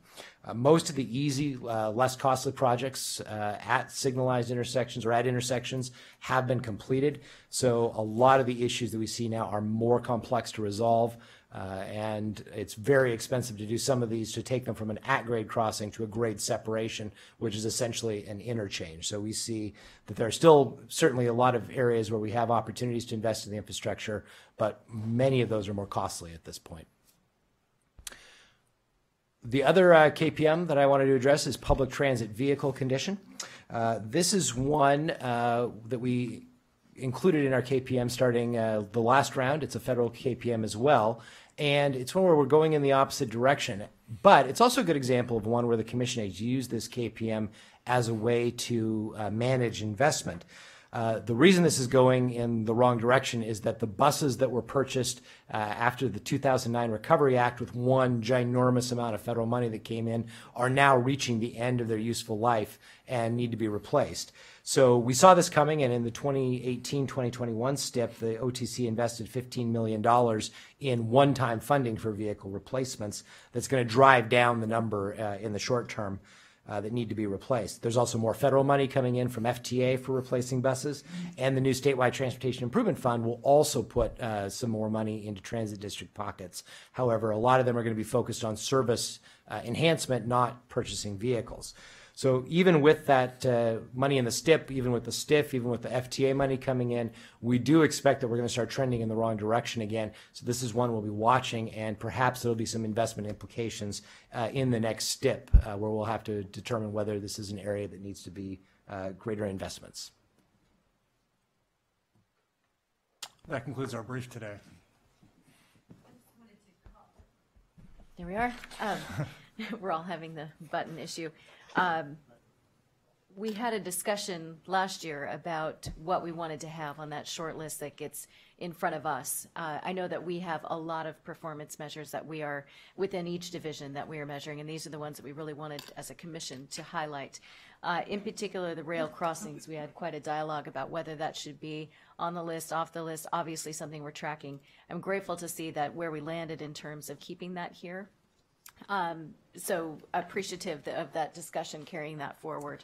So are there things that you need us to be doing in order to help shift any of the metrics that are going in the wrong direction at this point? I know we talked about safety this morning. Anything in particular on the rail side? Please just, let us know what it is that we may not know that could be moving some of these issues in the right direction. I'll be happy to pull those particular program directors and see. Great. Because I could guess, but I don't know. So let me do that, and we'll get back to you on that. Wonderful. Absolutely. Please. Okay, and just to circle back around, because I was trying to find those data points, Angela, you said it was in this document, but I didn't see the disaggregated data. And I'm assuming you can get that to us at another time, because I don't see it in this package. That's correct. I can follow up. Okay. With additional information. And then secondly, I just wanted you to take a quick time to explain to the rest of the commission the 12% baseline that we have from 2012 to 17, whether or not if that's in-house or was that federally designated based on a disparity study. Chair Rainey, Commissioner Simpson, this is an internal aspirational target as it's based on state-only dollars within the agency. It is not with federal dollars, so the 12% is state-only projects. Okay. And then, and I'm just asking that because Mr. Ditzler's in the room with Federal Highways, and just based on the DOT processes of doing the disparity studies, that's the premise of the reason why I was asking for the disaggregated data, because that's how they define their disparity studies. If it's lumped in, it could be 1%, one of, for the categories and 99% of one category. And so that's what those are intended to do.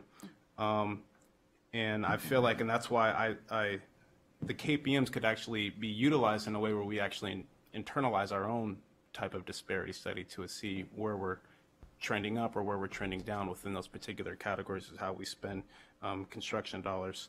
And then lastly, I'm saying a lot of this because it really bothers me sometimes, as I've been engaged with the department now 4 years, when TriMet is light years ahead of us as it relates to this conversation. And I get that they're in an urban environment, and obviously we have a lot of work coming up in the urban environment, which is more diverse, but TriMet just is, I believe, under the process where they just awarded the largest minority civil contracting project ever in Oregon history. And before I say that, how much did this 21.62% equate to in terms of dollar value? Commissioner Simpson, the KPM, just to clarify that this is an aspirational target that is based on the level of certified firms participation. So it's the number of firms. It's not based on the dollar value or payments to firms. So this is a different type of measurement under this KPM than what I believe you're referencing like the DBE, for example, or even executive order. That's a dollar value. This is based on numbers that are awarded. So it's number of firms. So, okay, so then 21.62% of our construction dollars went to certified firms, or is that To what clarify, you're saying? it's the number of firms. So it was 18 firms for 24 contracts out of 111 that were awarded for state only. So it's a number of contracts. And we don't have a dollar amount for that? For this particular KPM, it's based on numbers. Can we look at the value? We do have the ability to look at the dollar value that was awarded to each of the firms in both a prime and subcontracting capacity. Okay, so just for context, back to the original premise of what I was going to mention, TriMet's construction dollar award was $70 million. That's game changing. Very game changing. And so if we have to look to our transit agency for best practices in some capacity, whatever it may be, but obviously most of our dollars are spent on the soft costs of construction as well as the hard costs. But I think it goes to show they've continuously outperformed us in this category. And it's something that I believe the department is going to have to pick up on big time. I mean, there's no way as an overarching agency of TriMet that they're outperforming us in this capacity. And I'm not putting it on Angela, I'm putting it on the entire department and even us as a commission. It's our responsibility and due diligence in terms of public tax dollar for us to make sure that they're going into the hands of everybody that's paying into that system. So I agree, and a question that I have then, so what I saw as success is the ability, because we have had some companies that just see it as daunting to even engage with the state agency, and so being able to mentor and encourage and provide a pathway to apply and to actually bid on projects, to me is, I see that as one part of the success. How do we then develop so that it isn't just the smaller projects that are a little easier to get, it's more complex, and we build that capacity within the system? So are you suggesting that maybe we take a look at other performance measures that we want to add so that we can aggregate this into a way of not just a number in terms of the companies or contracts awarded, but that we're developing it in a succinct sort of way? I think, yeah, but I also think as an owner, it's our responsibility to set the tone. Right, yes. To the people in which we conduct business with. It's their choice if they want to do the work or not. It's not our problem. There's somebody out there that will do the work and abide by our guidelines, our aspirations, or our values. And it's as an owner, I know how that works of real estate when I'm going through projects on my own, or if I'm hiring someone else as a subcontractor. I can make those decisions, and I think we can implement some of those strategies or policies or values and be very transparent upstream so that we can get the results that we're striving to achieve downstream in the end. So I think, how about we put this on the work plan as well, for a deeper conversation about what we want to see, and because I'm also hearing a value statement there in a way, because that tone is set here, and I think that if we want to be encouraging and we want to be responsive and we want to be engaging in a way of openness and inclusive, I think we need to have a deeper conversation about what that looks like. Madam Chair, I appreciate that, and timing is good. We are right on the cusp of re-engaging a disparity study, looking at availability to see which firms are out there. And I guess the question I would have, and we can go offline, Commissioner, but did the winner of that bid, do they bid on ODOT projects? Don't know. I wouldn't know, and I wouldn't know what the challenge is there, but I would assume it's probably consistent amongst other smaller firms. But I think the main point here, what I'm alluding to, is given that a project of that scale is the largest in state history in 2018, and we have over $1 billion of work coming up in Region 1, it goes to show that there is more than enough capacity in that region to ensure that we're providing more opportunities for certified firms in that region.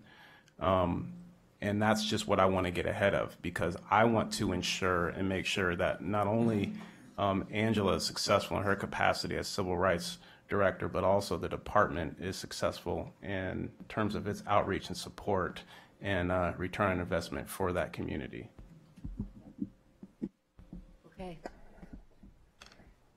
So let's have that on the work plan discussion. Thank you very much. Thank you. All right, so we, as noted earlier, we are running a little bit behind. So thank you, everyone, for offering us a little grace and patience. We had a very comprehensive discussion about safety. Next, we are going to go on to the Oregon Public Transportation Plan adoption discussion. And again, want to welcome retired Commissioner Dave Lohman. Thank you for joining us again today. Great to see you. And first and foremost, thank you for continuing to see this process through, and for all the commitment of time and not just your interest, but your intellect that you've given, and really wonderful to see you again today. So shall I turn it over to you? To me. Ms. Bohard, go right ahead. Good morning, Commission. For the record, my name is Jerry Bohard, TDD Division Administrator. As mentioned, the purpose adoption of the OTP had a busy, I think we've over 2 years. We're meetings 13, 14, somewhere around there. And what was unique about this is that right in the middle of it, the legislature approved additional funding. I think that's the first time we've ever had that happen with a modal plan. But also just want to remind you, you had a pretty full packet. I'm sure you all read every word of it.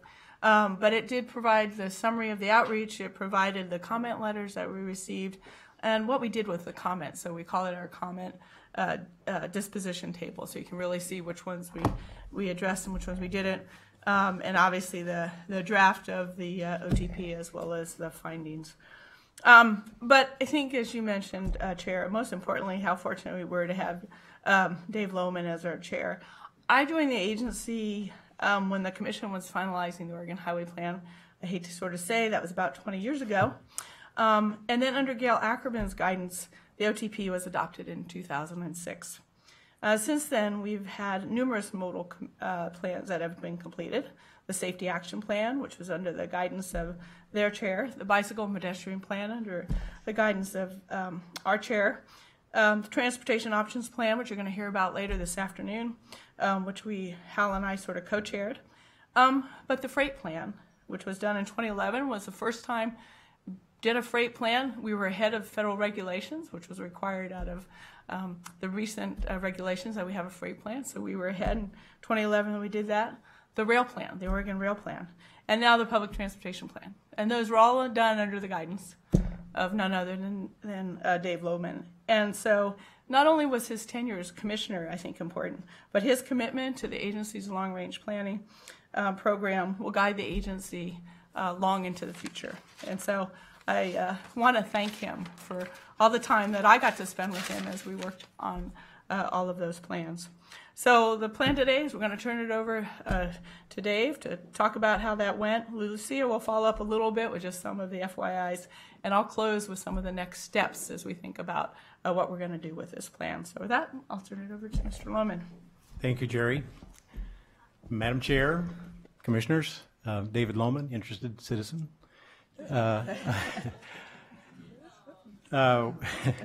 We're presenting to you today a new long-range modal plan for public transportation in Oregon. The presentation is not particularly well coordinated. Lucia and I have not had a chance to coordinate what I'm going to say with the slides that she has prepared. Maybe the slides will go along with my brief presentation, and maybe they won't. This plan is intended to provide guidance for future decisions about public transportation up through 2045. It's really more of a compass than it is a set of directions of wayfinding directions. And that's partly because so much is changing in this field of transportation over the next 20 to 30 years. And in those 20 or 30 years, this mode is going to become much more important to the overall transportation system. It is a mode that advances many of Oregon's statewide goals: robust state economy, increasing freight mobility, supporting emergency preparedness, discouraging sprawl, improving public health, reducing transportation-related greenhouse gas emissions, promoting energy conservation. And another important aspect of statewide goals is equity, that is, providing transportation options for everyone. It's a little bit of a stretch to call it a mode because it's made up of so many different parts. including fixed route service by transit agencies, demand response service, intercity transit, passenger rail, bus rapid transit, taxis, transportation network companies, car sharing, carpooling, van pooling. It deals with services provided by public agencies and by private companies like intercity bus companies. The work on this was produced by really extensive, thoughtful deliberation by a dedicated, very active policy committee, 15 people, 13 meetings over almost 2 years, an expert technical advisory committee, lots of public outreach, and some very helpful expert consultants. The Policy Advisory Committee was made up of transit providers and riders, local elected officials, transportation planners, public health officials, and active transportation advocates. Just a little bit about the plan contents. Chapter 2 is really about current status. That starts on page 11. And that includes the challenges, opportunities, and trends in public transportation.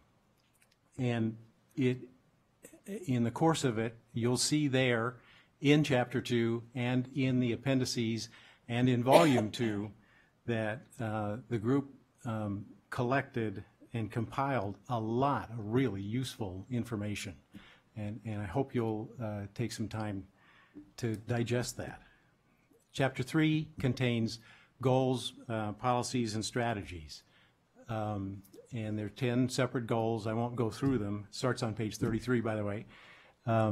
One particular one I want to mention, though, is dealing with land use. This is a goal that this particular mode has a special relationship to. Through public transportation, we can make better use of our land. We just can't keep addressing more and more congestion caused by single or double occupant vehicles by adding roadway capacity. There has to be another way, and public transportation really has to be that way, at least to a very large extent. But there's another aspect of land use that became clear in the course of our deliberations, and that is that very often our jurisdictions allow developments to occur in places that turn out to be not really accessible for public transportation. And somehow, as a state, it's a little bit like the obverse of the transportation planning rule. We have to start to make sure that those planning decisions made by cities and counties take into account fully the possibility of providing public transportation to a medical clinic or whatever. Too often they end up on the outskirts of a town, and then if there is a transit agency or some kind of shuttle or whatever, it's very hard to get service out there. Chapter 4 talks about investments. Thanks to ODOT and this commission and the legislature, we soon will have dramatically more funding for public transportation than we've had in the past. At the same time, I have to say that fully realizing the vision in this plan would require basically adding 200% every year till 2045 to fully achieve it. There's a lot to be done. On the other hand, if we actually are able to achieve that vision, we will be able to spend less on adding highway capacity. Chapter 5 is about implementation. It includes an implementation framework, some key initiatives, roles and responsibilities, and performance measures. It also identifies implementation issues, opportunities, and then next steps. And I want to take just a minute to talk about this one because this is sort of a hobby horse of mine. with all, as these folks know well, that so much is changing in the world of public transportation, largely due to new technology. The TNCs, the automated vehicles, and so on are really going to change the face of cities and our roadways. And as an example, the transportation network companies have real potential to disrupt and even undermine our transit systems. But there's also actual potential for them to constructively augment our transit systems. And it can go either way. And we've got to figure out a way to make it go the right way. And what's happening in many areas around the country is pilot projects to try that out. And there are a few here in Oregon as well. My argument with Jerry has been, we need in this plan to get some pilot projects, commit ourselves to some pilot projects to try out some of these things so that we can figure out a way to make things go the right way instead of the wrong way. I have been convinced that a modal plan is not a place for projects, I think that's right. But what this plan does, I think, is leave it partly in your laps to take the next steps, to look at some implementation ideas, to support some of the transit agencies that are trying to figure out productive ways to work with the TNCs. And that's our next challenge, I think, is to really make intelligent use of those new technologies. But it's going to take trying some things out. In short, this plan provides lots of food for thought, but also conceptual fuel for innovative initiatives. And I commend it to you, urge you to adopt it, and start very soon taking next steps to try to implement some of these ideas. There you go. It's on red. You're good. Did he just go through all your slides? That was really wonderful, yeah. Yes, wonderful to see you, please. Just see if there's anything. I think I might just highlight, if I were you, just some of the changes from the... Okay. My name is Lucia Ramirez, Principal Planner with ODOT, and I have some slides here, but I'm going to go really fast and focus on the changes. Great. Our vision that guided the plan, of course, this will be part of the family of plans when it's adopted. This shows the 2-year process the PAC went through and the 3 periods of outreach. This year's outreach was all about the draft plan itself. We talked to about 40 different groups, including ACTs, MPOs, tribes, and others, including reaching about 560 people. We ran an online open house at the same time. That got about 580 individual visitors. 53 of those filled out the survey that came with the online open house, and we had 9 separate letters. We advertised our outreach through press releases, social media, newsletters, and emails, and of course we concluded the outreach with the hearing on your meeting on July 20th. There are several changes from this May version that you saw of the plan. And basically these are in response to comments, and we got a lot of support throughout this plan development process, and even in the comments people would say, we really like this policy, you can do even more here, we want to see more work there, and here's an idea for working on that.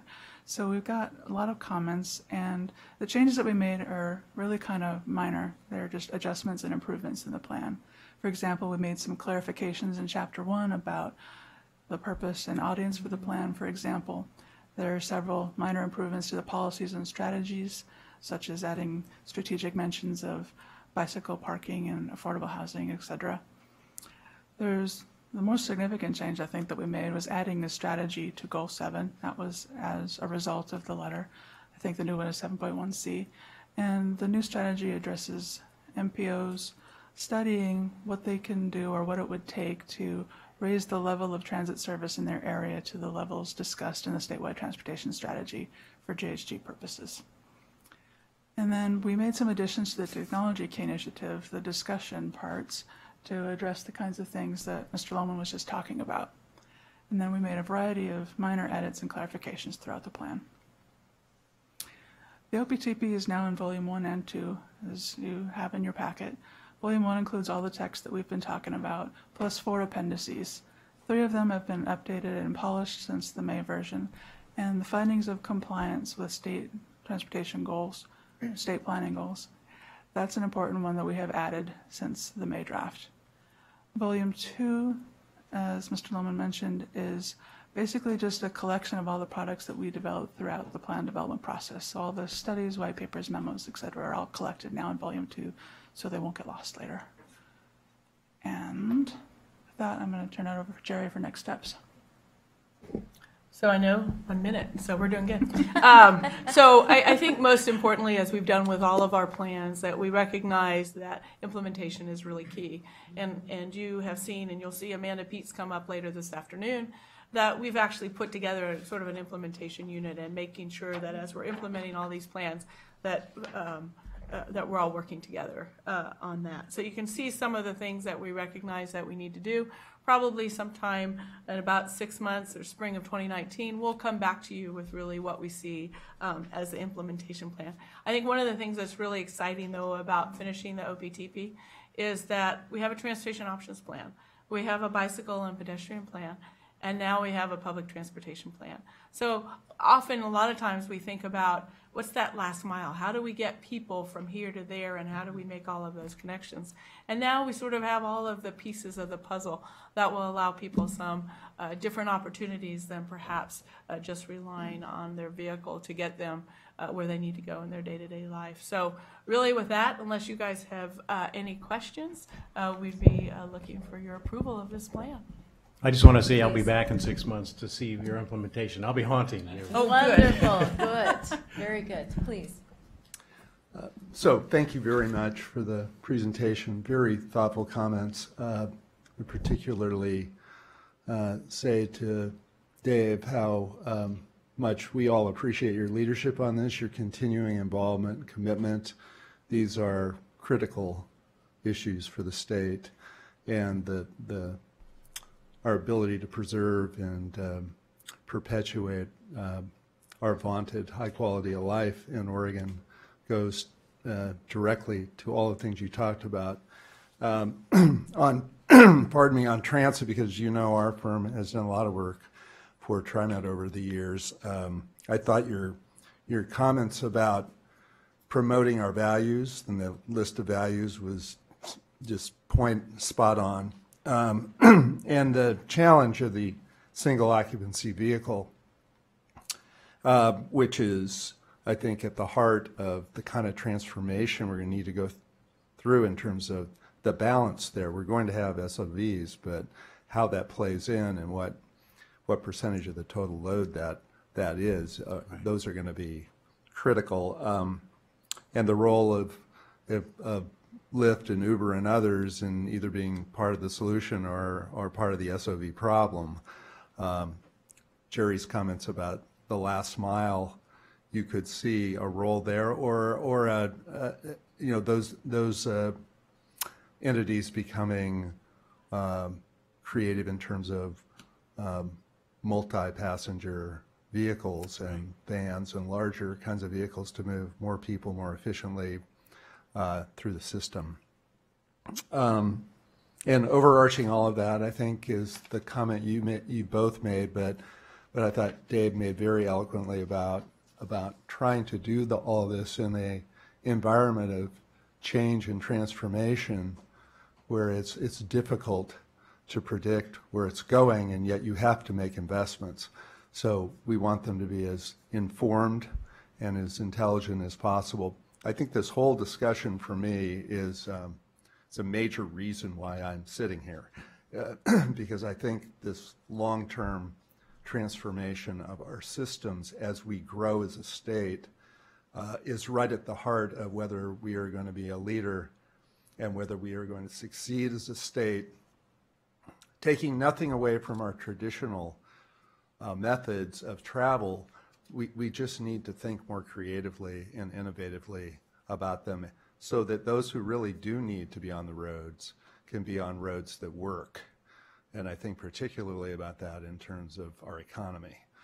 So the segue from that very kind of high level and valuable and really inspiring kind of discussion we've just had to what I would say is a motion that does not roll easily off the tongue, but I will make it. I move the adoption of the Oregon Public Transportation Plan, Volumes 1 and 2, including the findings of compliance with statewide planning goals shown in Volume 1 and all of the supporting material shown in Volume 2, with any minor technical corrections needed for final publication of the document. Wonderful. Okay, any further discussion? All those in favor? Aye. Aye. Motion carries. And I do have a couple of comments, though, that I wanted to add. Another thank you to you, Dave, for your commitment to this work. And I really appreciated the land use recognition that was in this document, because I think you're right, as we talk about transit options and we look at development and oriented development and et cetera, in order for that to be successful, it needs to be coordinated and planned out, obviously. The TNCs, you had mentioned they could undermine or we could augment, and to me, I hear we could fear it or embrace it. And, you know, if we don't plan for it, it is happening. And so I very much appreciated the recognition of that in this document, because I think it could have been written toward the I fear it, and it was it's written in a way of how do we allow and embrace and try to plan for. And so lastly, that brings me to how do we, or maybe it's not for right now, but I do want us to look at some pilot projects, and I want us to be thinking about how can we be testing some of these opportunities that are in front of us with communities that are ready and eager. It may not work everywhere, but I do know that especially for populations that are wanting to get to medical appointments or whatnot, you know, fully loaded bus is not necessarily, or even dial-a-ride, meeting some of the needs, and the cost is really at a level where it's not matching up. And so I just would encourage us on that next steps piece to be looking at opportunities that we may know of right now and lean into. And if you need this body to be supportive of that, I want to say that in an encouraging way of please bring them back and let us know what we can do to make sure that we are really showing that we want to encourage that type of activity. Chair Boehne, Naomi is sitting back here representing the public transportation side of rail and public transit, and she's the planner for that will be implementing this plan. And I do know that public transit has been involved in some of the, at least knowledgeable about some of the other pilots that are going around the state. So I think, you know, at some point in time, we could easily bring some of what that status is, or maybe have a panel discussion about how those are going throughout the state, and maybe from that, how you would like to see the agency engage. So very doable. Great. I would hope, in terms of implementation, that the next time I come to Salem, I can hop an express bus from Medford all the way up here. Wouldn't that be great? Okay, we'll call it the Loman Express. On that note, we are going to recess for lunch, and please don't wait 6 months to come back and see us.